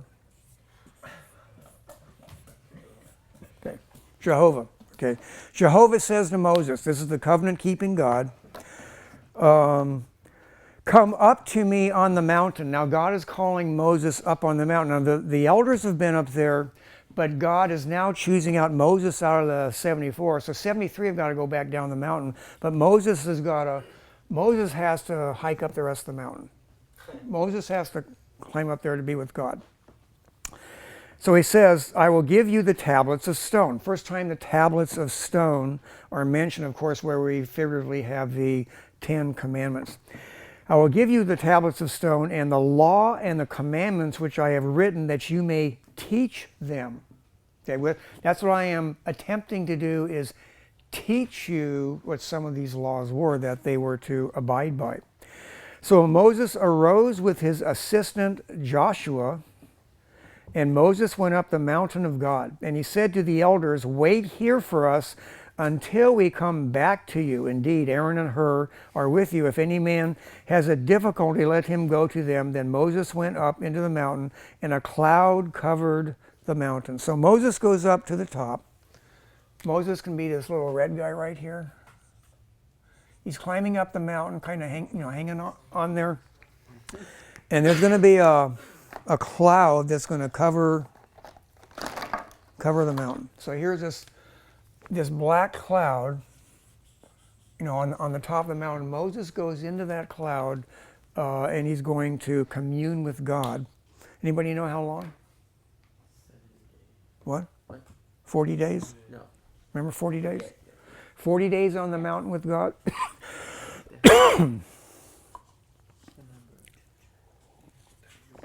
40. Remember, 40 is also a number for testing. Who's being tested? Israel's being tested while they're down below waiting.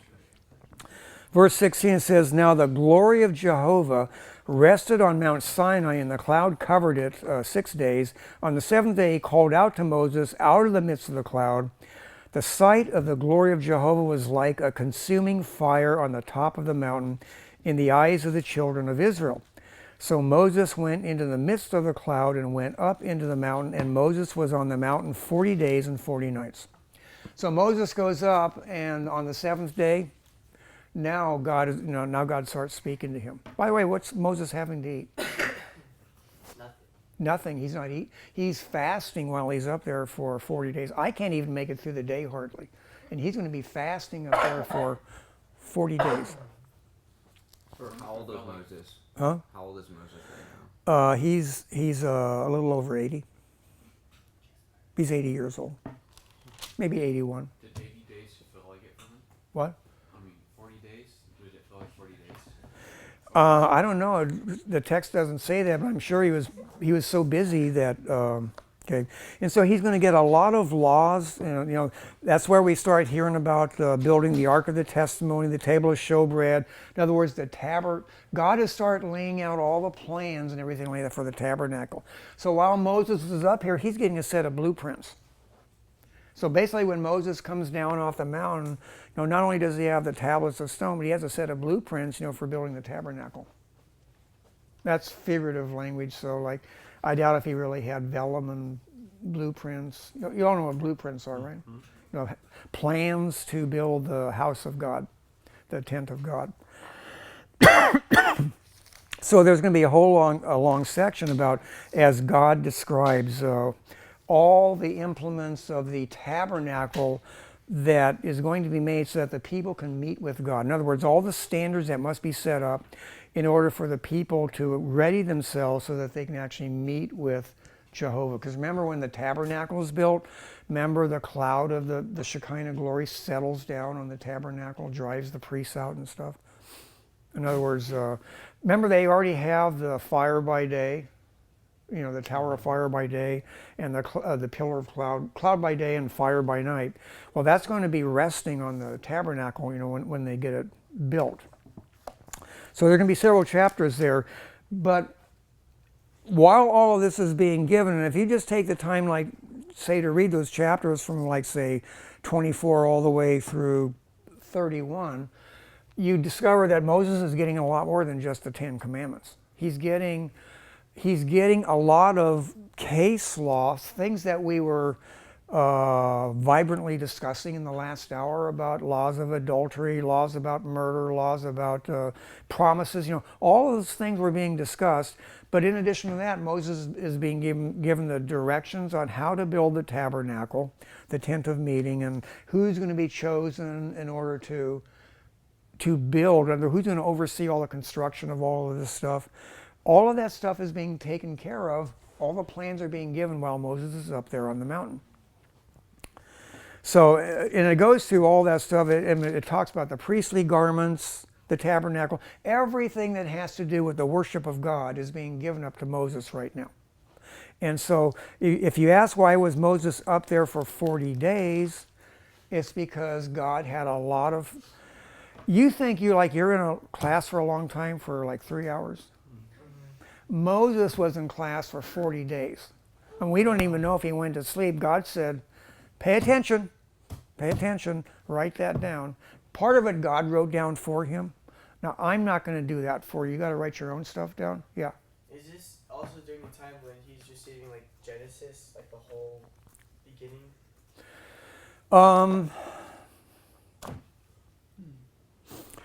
I don't think so. I think what we're mostly getting up here is the tabernacle and the law that was being given.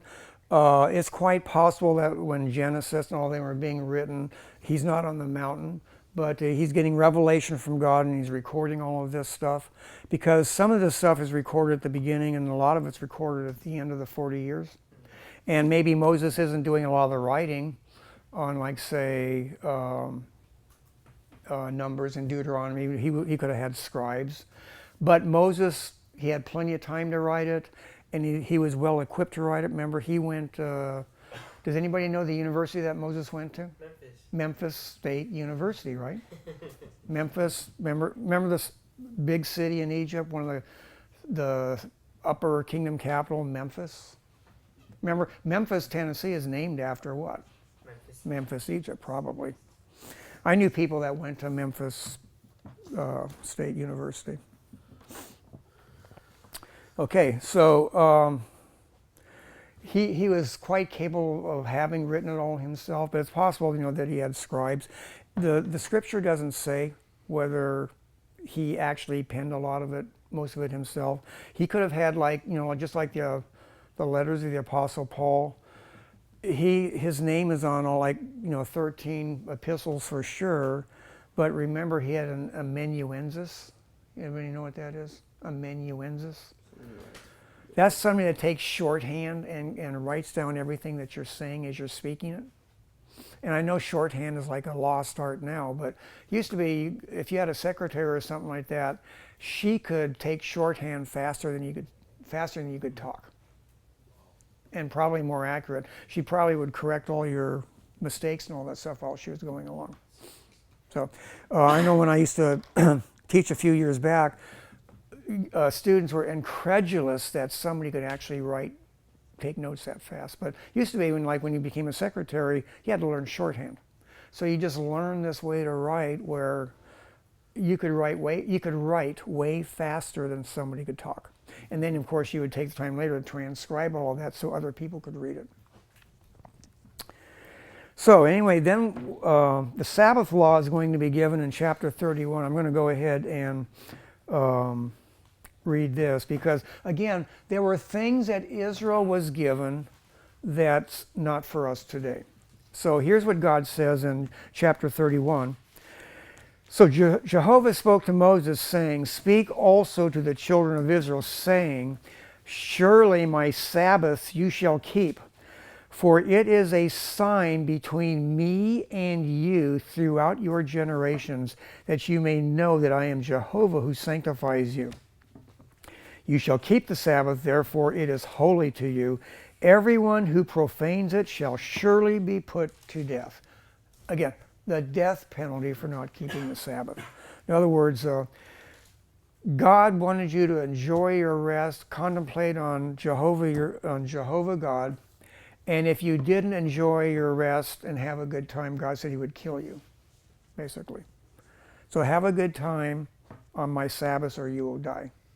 Now that should at least get a rise out of somebody.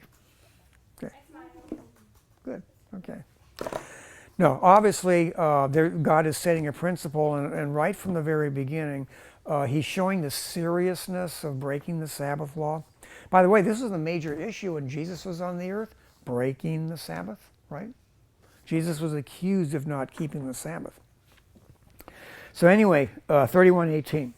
And when he had, by the way, verse 17, very important verse. It is a sign between me and the children of Israel forever, for in 6 days Jehovah made the heavens and the earth, and on the seventh day he rested and was refreshed.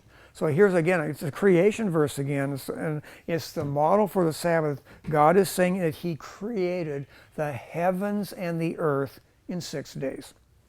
And then he says, you will rest the seventh day to honor that. In other words, I have set the pattern for a 7-day week, and God says, I want you to follow this. And by the way, do we follow this today?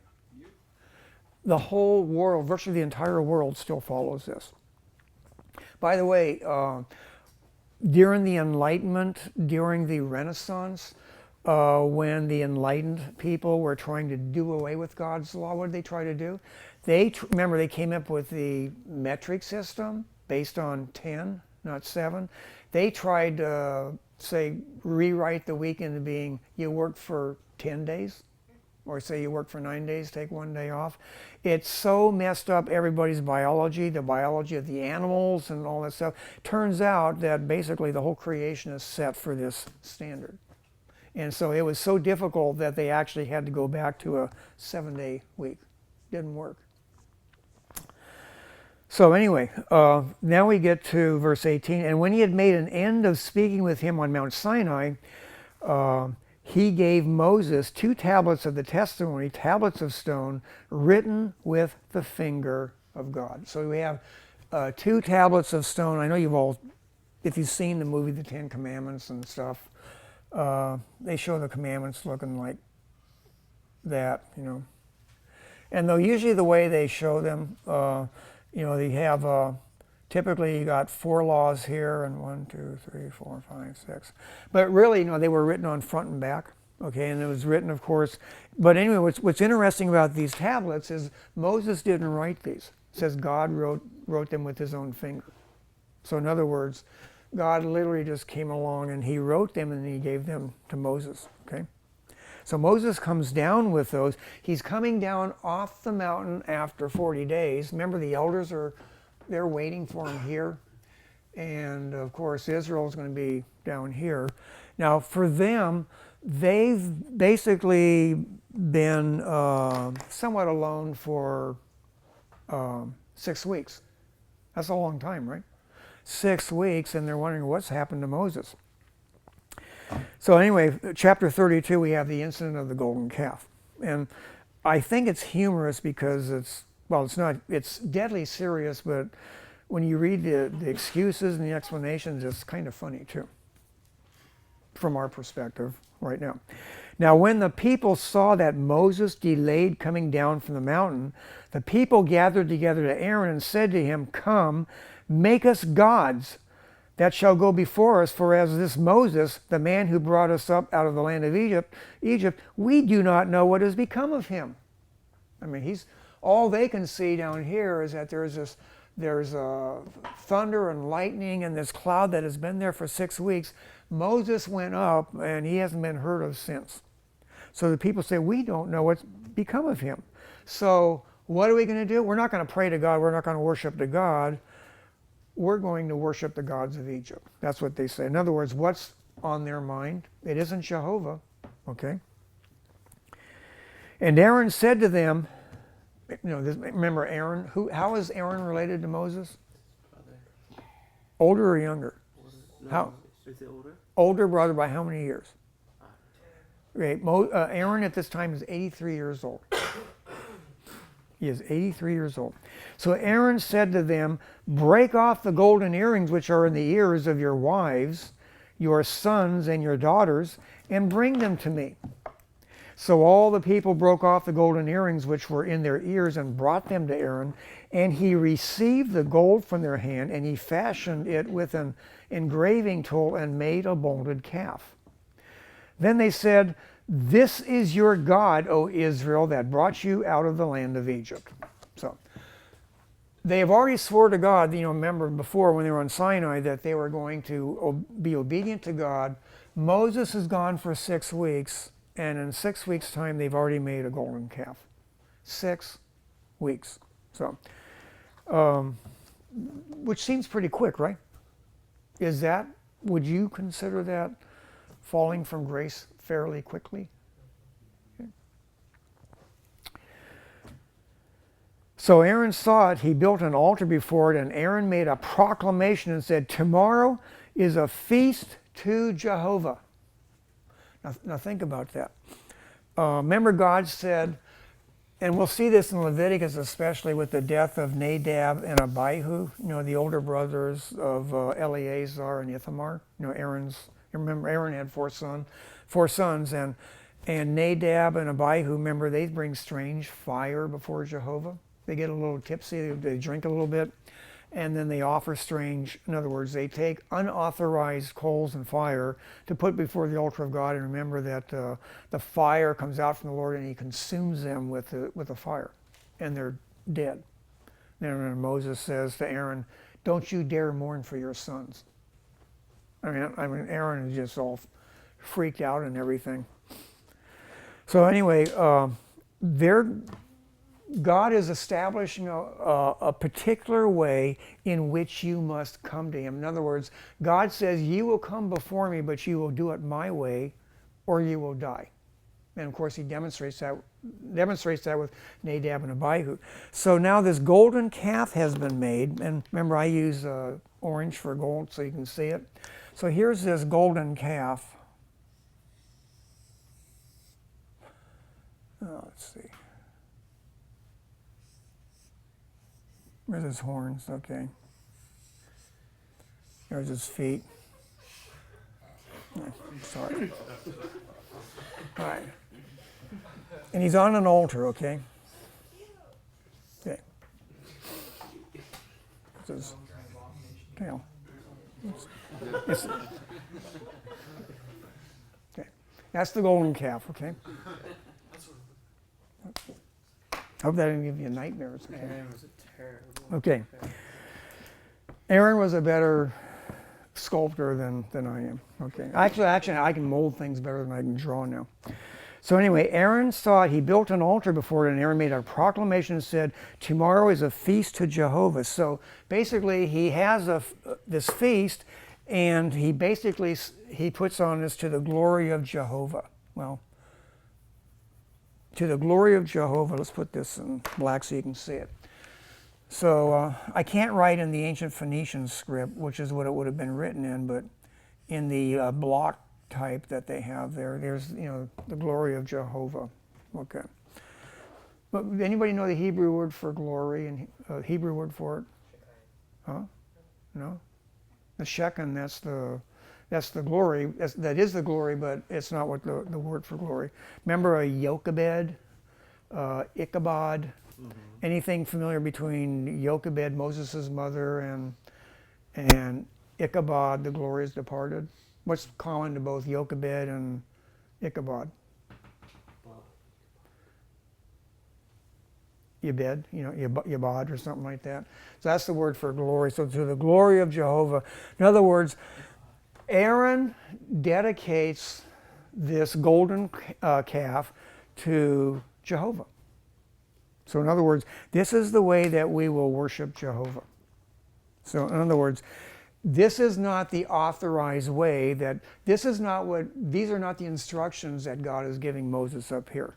I mean, in the previous chapters, which we didn't really read, God has laid out the design for the tabernacle, the laver, the menorah, the altar of incense, the mercy seat on top of the Ark of the Covenant.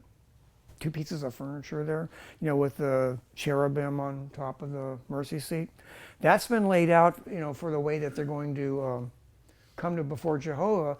But Aaron molds this golden calf, and basically now they're going to hold a feast to Jehovah.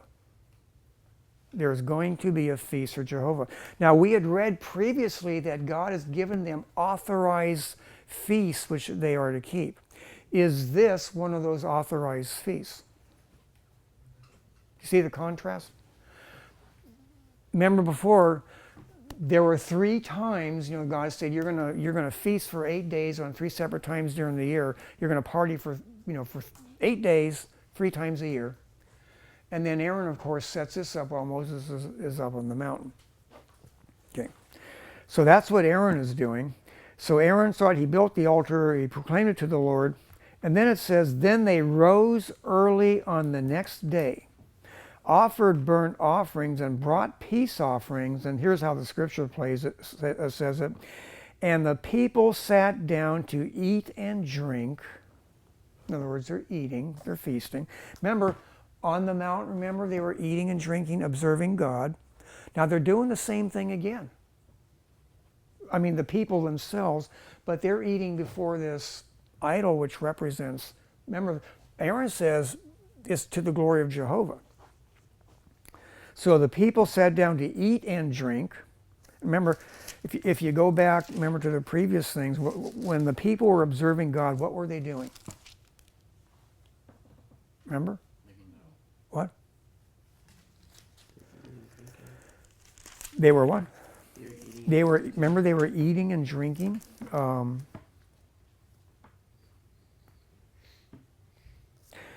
But the nobles of the children of Israel, he did not lay, so they saw God and they ate and drank. So remember, when the nobles are up here observing, they see God and they eat and they drink, and that's okay.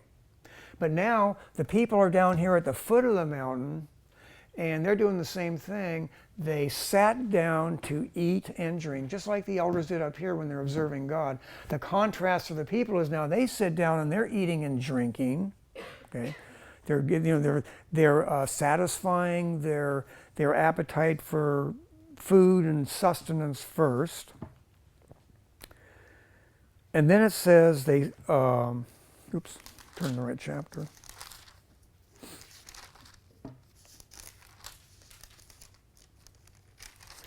The reason why I did that, I wanted you to see the contrast, okay? There was a proper way to do it when God had given the instruction, and of course now they're taking matters into their own hand.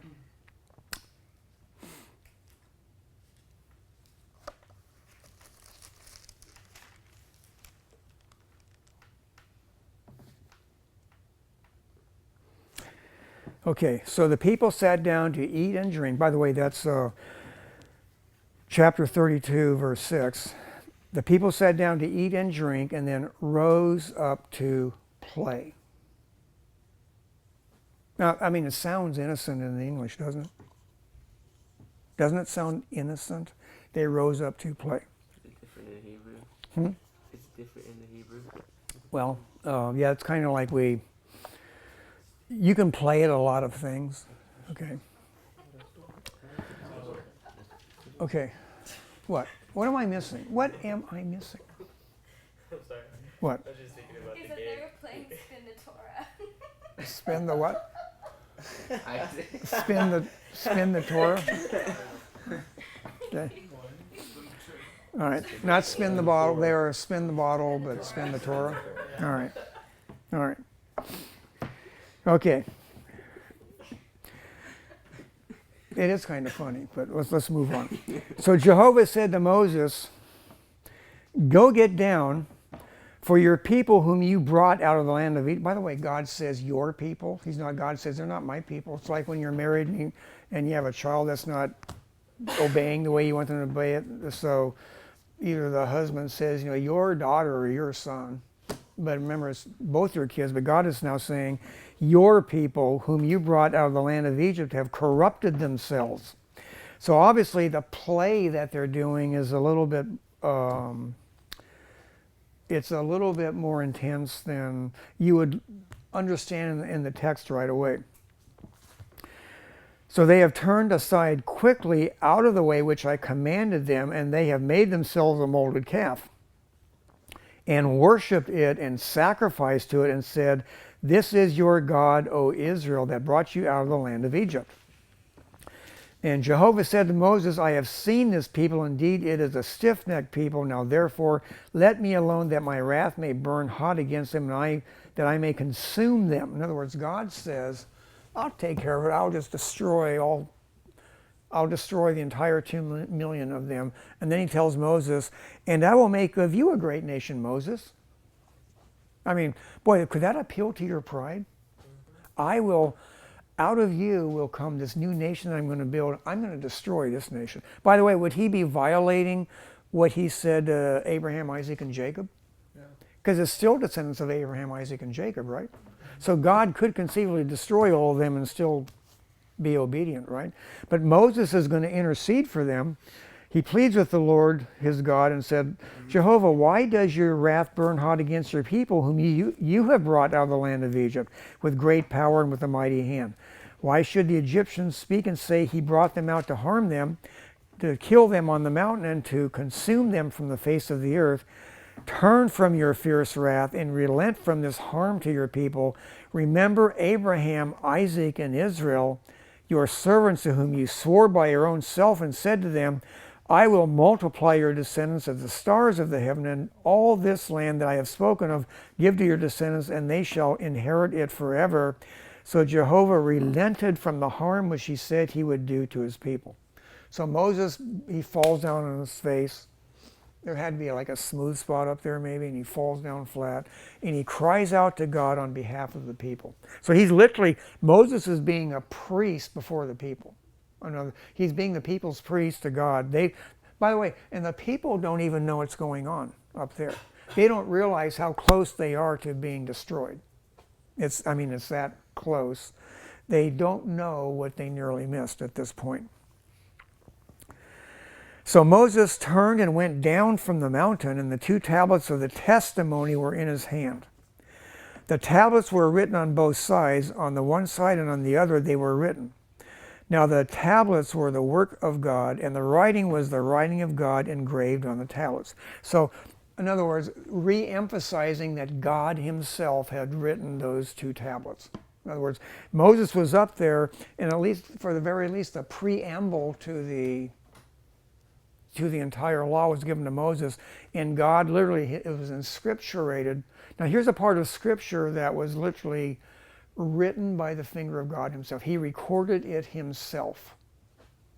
Perhaps Moses couldn't spell all the words, who knows, but God said, no, this is how we're going to put it down. So in other words, God put down the words that he wanted to be in the law. When Joshua heard the noise of the people as they shouted, he said to Moses, there is a noise of war in the camp. But he said, it is not the noise of the shout of victory, nor the noise of the cry of defeat, but the sound of singing I hear. So that's all they're doing. They're playing and they're singing. That doesn't sound bad, does it? Playing and singing, okay? So it was as soon as he came near the camp that he saw the calf and the dancing. Now they're dancing too, okay? So Moses' anger became hot. Why? Is dancing a sin? Okay, we're not in a Baptist church now. Can we say, what's that? Mary had a Bible college. Is it really? Yeah. No, it's not. Yes, it is. No, they don't want to stumble others. Okay. They don't what? They don't want to stumble others. Oh. No Are you dance. serious? Ever. So at the Master's College, I was actually, my wife, we would, when we would be up there for the summer where they cram all your class time in the like this 1 3-week period, we would be there and we would be at the, eating, in the cafeteria. And sometimes when we would be saying grace, basically just take each other's hand and we'd pray over our food. And I remember Dr. Street came up, hey, Jim, can't really do that here in the cafeteria. I said, what? He says, you're holding your wife's hand. And he said, well, you're holding your honey's hand. So I said, well, what's wrong with that? He says, well, you can't do that in front of all the other students because they were not allowed to touch each other in the cafeteria area and all that stuff. By the way, there is a Bible verse in the New Testament that says it is good for a man to not touch a woman. Okay, and they weren't referring to that, but basically they didn't want the kids to get too familiar with each other. And of course, touch of the hand and all that stuff is a way to start getting familiar. But by the way, that one New Testament verse, it is good for a man not to touch a woman, refers to sexual intercourse.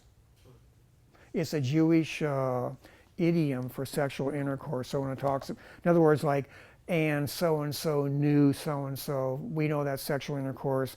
In the New Testament, the Jewish idiom for a man to touch a woman, it had to do an intimate touch of sexual intercourse. So, boy, there's been lots of purity conferences and stuff that have gone on, and like lots of times, a lot of verses are taken totally out of context. It doesn't say you can't touch; it says you can't have sexual intercourse. So anyway, what they're doing here is they're going far beyond the bounds of what they're allowed. Oh, by the way, so anyway, when we're there, from that time on, every time we prayed, we made sure that we didn't hold hands or something like that.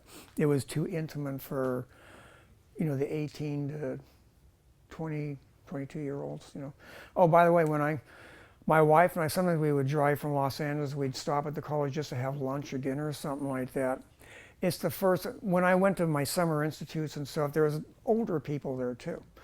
But boy, we went like during the middle of the school year where it was basically, you go into college, when you first get out of high school, you go to college, you're 18 years old, We were sitting there and, people were jumping on the tables, and all of a sudden, my wife and I, we really did feel old because it's like we were like, 3 times older than everybody else, 3.5 times older than anybody else in the room.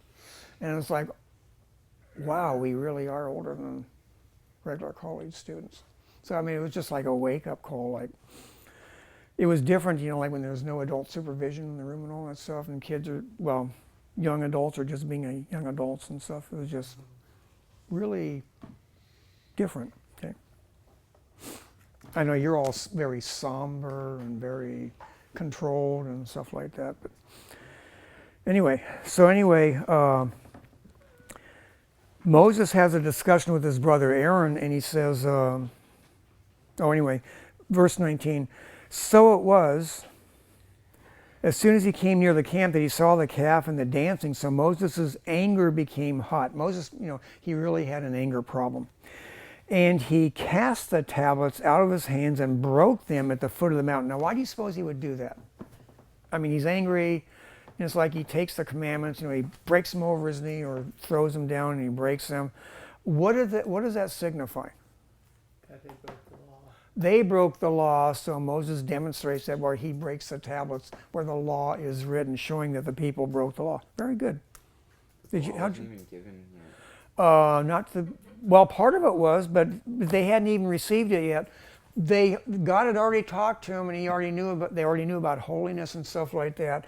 But Moses didn't even make it off the mountain before they had already had the golden calf, and they were already having a party in front of the golden calf. So he broke the tablets out of his hands and broke them at the foot of the mountain. Then he took the calf, which they had made, burned it in the fire. Now, you gotta remember, this takes time. So have you ever been, say, punished by your parents or something like that, and the discipline, the discipline process is taking a long time? How you feel, like when your parents are getting ready to discipline you, and you have the opportunity to anticipate what's going to happen. How it makes you feel. Okay, so picture this. Moses takes the golden calf and he tosses it in the fire to burn it in the fire. Remember, it takes time to do that while everybody's waiting. Okay. Then he took the calf which they had made, burned it in the fire, and ground it to powder. And he scattered it on the water, and he made the children of Israel drink it. Okay. And Moses said to Aaron, what did this people do to you that you have brought us this great sin upon them? So in other words, now Moses, he's holding his brother Aaron responsible. So Aaron said, do not let the anger of my Lord become hot. You know the people, that they are set on evil. For they said to me, make us gods that shall go before us. As for this Moses, the man who brought us out of the land of Egypt, we do not know what has become of him. And I said to them, whoever has any gold, let them break it off. So they gave it to me, and I cast it into the fire, and this calf came out. So he took all the earrings and all that stuff and tossed it in the fire, and lo and behold, this calf came out. That was his excuse. That was the excuse of an 83-year-old man about who was in charge of the religion of Israel. That was his excuse. So now when Moses saw that the people were unrestrained, what does that mean? What does it mean to be unrestrained? Without control. Yeah, they were out of control. In other words, they had already started a sexual orgy that was going on, and they were out of control. Absolutely. In other words, Moses could shout at them. They just weren't going to stop what they were doing. I mean, they started sinning. They were intent on that, and so they weren't going to be stopped. Then Moses stood in the entrance of the camp and said, "Whoever is on the Lord's side, or on Jehovah's side, come to me." And all the sons of Levi gathered themselves together to him. Why Levi? Because they're the priests. They're the priests, but why would they gather? Why would the priests gather to Moses? Because. By the way, they're not the priests. They're the Levites, and the sons of Aaron are the priests. Why would they gather? Why would they gather to Moses? What's their relationship? Moses is in their tribe. Yeah, Moses is a Levite. Aaron is a Levite. So in other words, the tribe of Levi, or at least some of the tribe of Levi, is being loyal to him. So all the sons of Levi gathered themselves together to him, and he said to them, "Thus says Jehovah Elohim, or the Lord God of Israel, let every man put his sword on his side, and go in and out from the entrance to entrance throughout the camp, and let every man kill his brother, every man his companion, and every man his neighbor." So the sons of Levi did according to the word of Moses, and about 3,000 men of the people fell that day. So in other words, they killed 3,000. By the way, when Levi was literally given a curse by God through Jacob, remember in the inheritance, Simeon and Levi were basically cursed. Remember, they were going to be scattered throughout Israel. What was their sin? What was Levi's sin?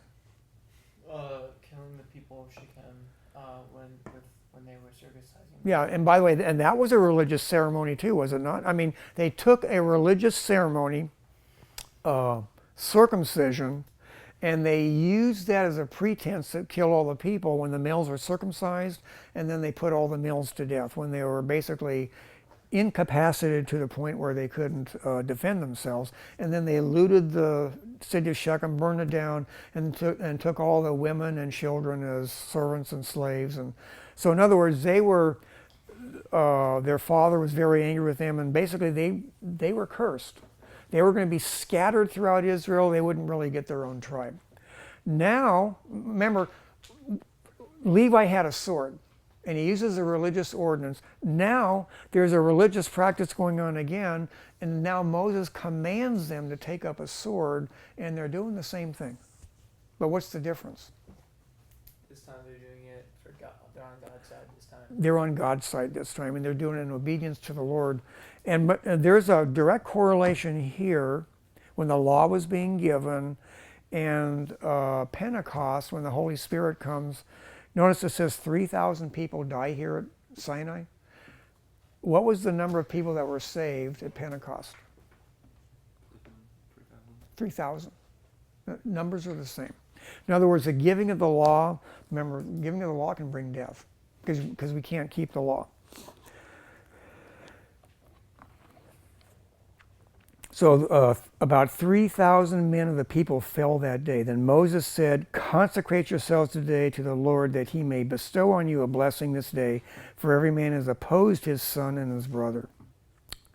So anyway, down to about verse 32, he says, "Yet now if you will forgive their sin, but if not, I pray, blot me out of your book which you have written." So Moses, again, he's interceding for the people, because God is basically saying, I'm just not going to I'm not going to associate with this people because before long I will be forced to destroy every one of them.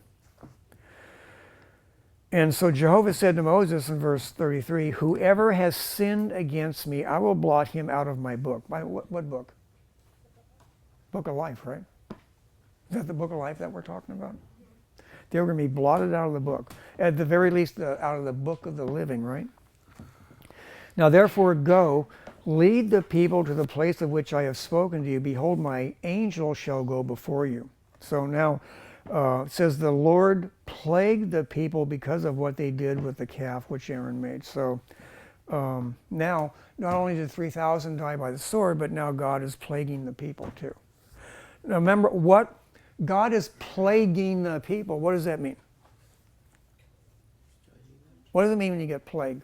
You get judged. What? You get judged. Or you get judged. What's plague? It's like sickness. Sickness. But what was the promise earlier? I remember I stressed it twice. Exodus 15:26 and later. What did God promise? If they followed the law, there would be no sickness. There would be no sickness, and they would live out their. Live to a good old age. They'd live out their days. But here it is. It's not even 6 weeks, and they've already violated. They've already violated the entire law. Okay. And by the way, when they were worshiping a false deity, what did it lead to? Death. What's that? Death. Death. But I mean, as far as the people's actions, what did the people start doing? Sexual immorality. They started committing sexual immorality because of the gods of the land that God said he did not want them to worship them. When they entered into the worship of the false deities, that's what it led to. It always, worshiping false deities will inevitably lead to immorality. So in other words, it's a demonstration of what you really worship. So anyway, they get the command to leave Sinai, and we're not going to cover much more in the book of Exodus, but note at this point, yeah. So the Levites, they went onto Moses' side, but before Moses came down, were they partaking in the giant orgy? Maybe some of them were, but I would say that most of them were not. I don't think they were partaking. It's not that everybody was committing this sin, but it was to the point where the whole nation had sinned. Nobody was stopping it. Nobody was taking control of the situation. But the Levites were very sympathetic to Moses, because remember, Moses was one of them. So possibly they're like ones, they're not sinning and they're powerless to do anything about the sin that's going on in the camp. But when finally Moses does come down, there's leadership again, and so they're given instruction, they have authority from God, and God tells them exactly what to do. So in other words, by the way, when we read some of the laws earlier, what was the penalty for what they were doing? Death. I mean, those sorts of things carried the death penalty. So by the way, so was God violating his own law? No. All God was doing was fulfilling the laws that they were given. The laws, all those laws for sexual immorality were being enforced en masse right at that time. Anybody literally caught in the act was put to death. And so maybe enough of the nation saw what was going on that they would have stopped what they were doing and repented or something like that. But 3,000 were put to death for what they were doing. So they got a judgment, but not as severe as God would have made it. God judged the entire nation. Remember, now God sends a plague among them. In other words, people are getting sick. In other words, it's like they're, say, I know your parents must have done this with you, but you commit some infraction or break some rule of the house, whatever that might be, and you might, just say when you were young, say maybe you would get a, can I say it, spanking or something like that, or whatever they would do. But then afterwards, you were put on probation. You ended up with a probationary period until your parents decided they had to wait until you could demonstrate to them that you could be trusted. Has that happened to anybody here? besides me? Yeah. It happened to you? It's usually over after the spanking. When you're really young, but maybe like when you're older and like say you're too big to spank, you get things like your punishment is handled, discipline is handled differently, where you have privileges taken away. You can't watch television 4 hours a night. It's been cut back to 1 hour or something like that. Whatever. You can't go out see your friends for a week. You're not allowed to drive the car. They take away your driver's license. Whatever you like doing, your parents take that privilege away from you. So until you see the seriousness of the infraction that you caused your parents or whatever. And I'm sure in one form or another that's probably happened to everybody here. Everybody's sort of, like thinking back to when those happened and, they're making it fresh in your mind and stuff. You can laugh about it now, huh? But you weren't laughing back then, I huh? laughed the week after it happened. Yeah. I remember my son, my wife spanked him for something, and he was real trouble when he was young. She spanks him, he looks at it, he gets up, he laughs at her, says, that didn't hurt. And so, actually she waited till I came home, then I was supposed to spank him in a way that would hurt him, so that he would remember it. Yeah, but I said, Bobby, that was really not a smart thing to say to your mother, The secret is you're supposed to cry first and be in tremendous pain so that they ease up on it, during this. That's what we used to do. My brother used to put a book in his pants. And I remember when he would if my parents used their hand or something like this, is before they said use a rod and all that stuff. And they hit their rear end or something like that with a book or something like that. Then after that, it was like you got your whipping with your pants down, so there was no hiding anything, okay? Yeah. My father one time, he had a busted finger one time from work, and he said, Jim, this is going to hurt you more. This is going to hurt me more than it's going to hurt you. And it really did hurt him more than it hurt me because it had that busted finger. But you learn your lessons and everything and grow up. Okay. So anyway, the rest of the book of Exodus basically, Moses receives the building of the tabernacle up here. And now they're going to build the tabernacle, and so there's going to be several chapters where everything is being built and described and everything. And I just want you to know that the two people that were building it, in chapter 36, it mentions the two artisans that God chose. There was Bezalel and Aholiab, and every gifted artisan in whom Jehovah has put wisdom and understanding, to know how to do all manner of work for the service of the sanctuary shall do according to all that Jehovah has commanded. So basically, Bezalel, you see it spelled,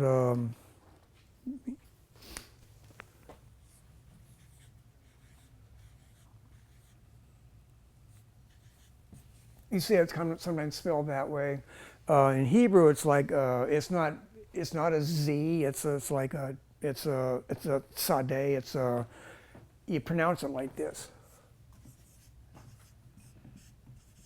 Like this right here is really this. So it's like Bezalel, okay? So it's like bar mitzvah, that's that same letter there.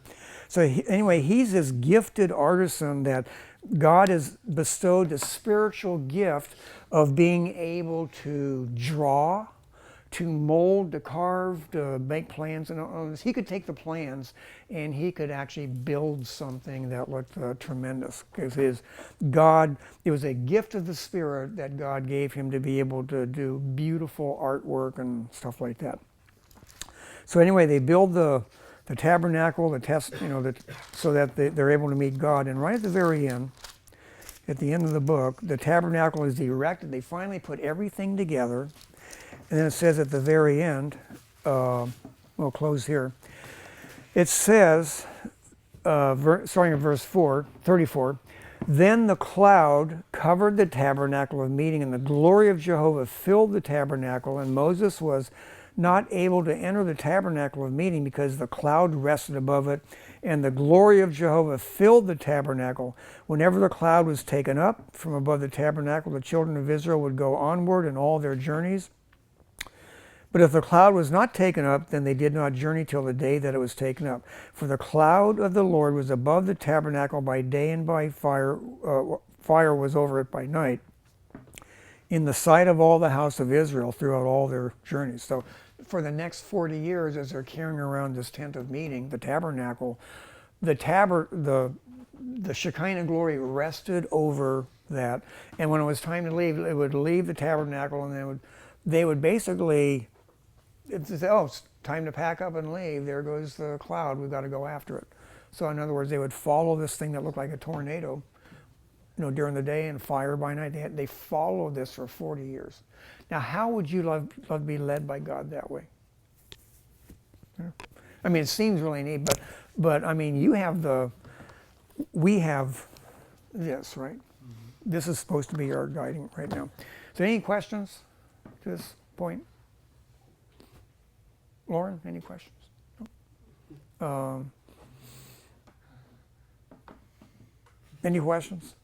I'm good. You're good? Okay. Well, if you have no questions, I'll try to get your papers back to you next week. We're going to start Leviticus next week, and we're not going to spend as much time in Leviticus as we did obviously in Exodus and Genesis, but we will be spending quite a bit of time in Numbers, because there's a lot of narrative there. But we are going to go over like the sacrifices and stuff like that in Leviticus. So if you would read like the first 11 chapters, it's going to take you all the way through. Actually, what I really like is if you would read the book of Leviticus. It's a mere 27 chapters. It's nothing. It's only a few chapters a day. And we're going to go over, again, some of the laws, but we're going to go part of some of the narrative so that you get an idea of what else was given to that first generation of people. In other words, the laws that, like, say that we have to obey today, but laws that we don't have to obey. So if there are no questions, you are dismissed.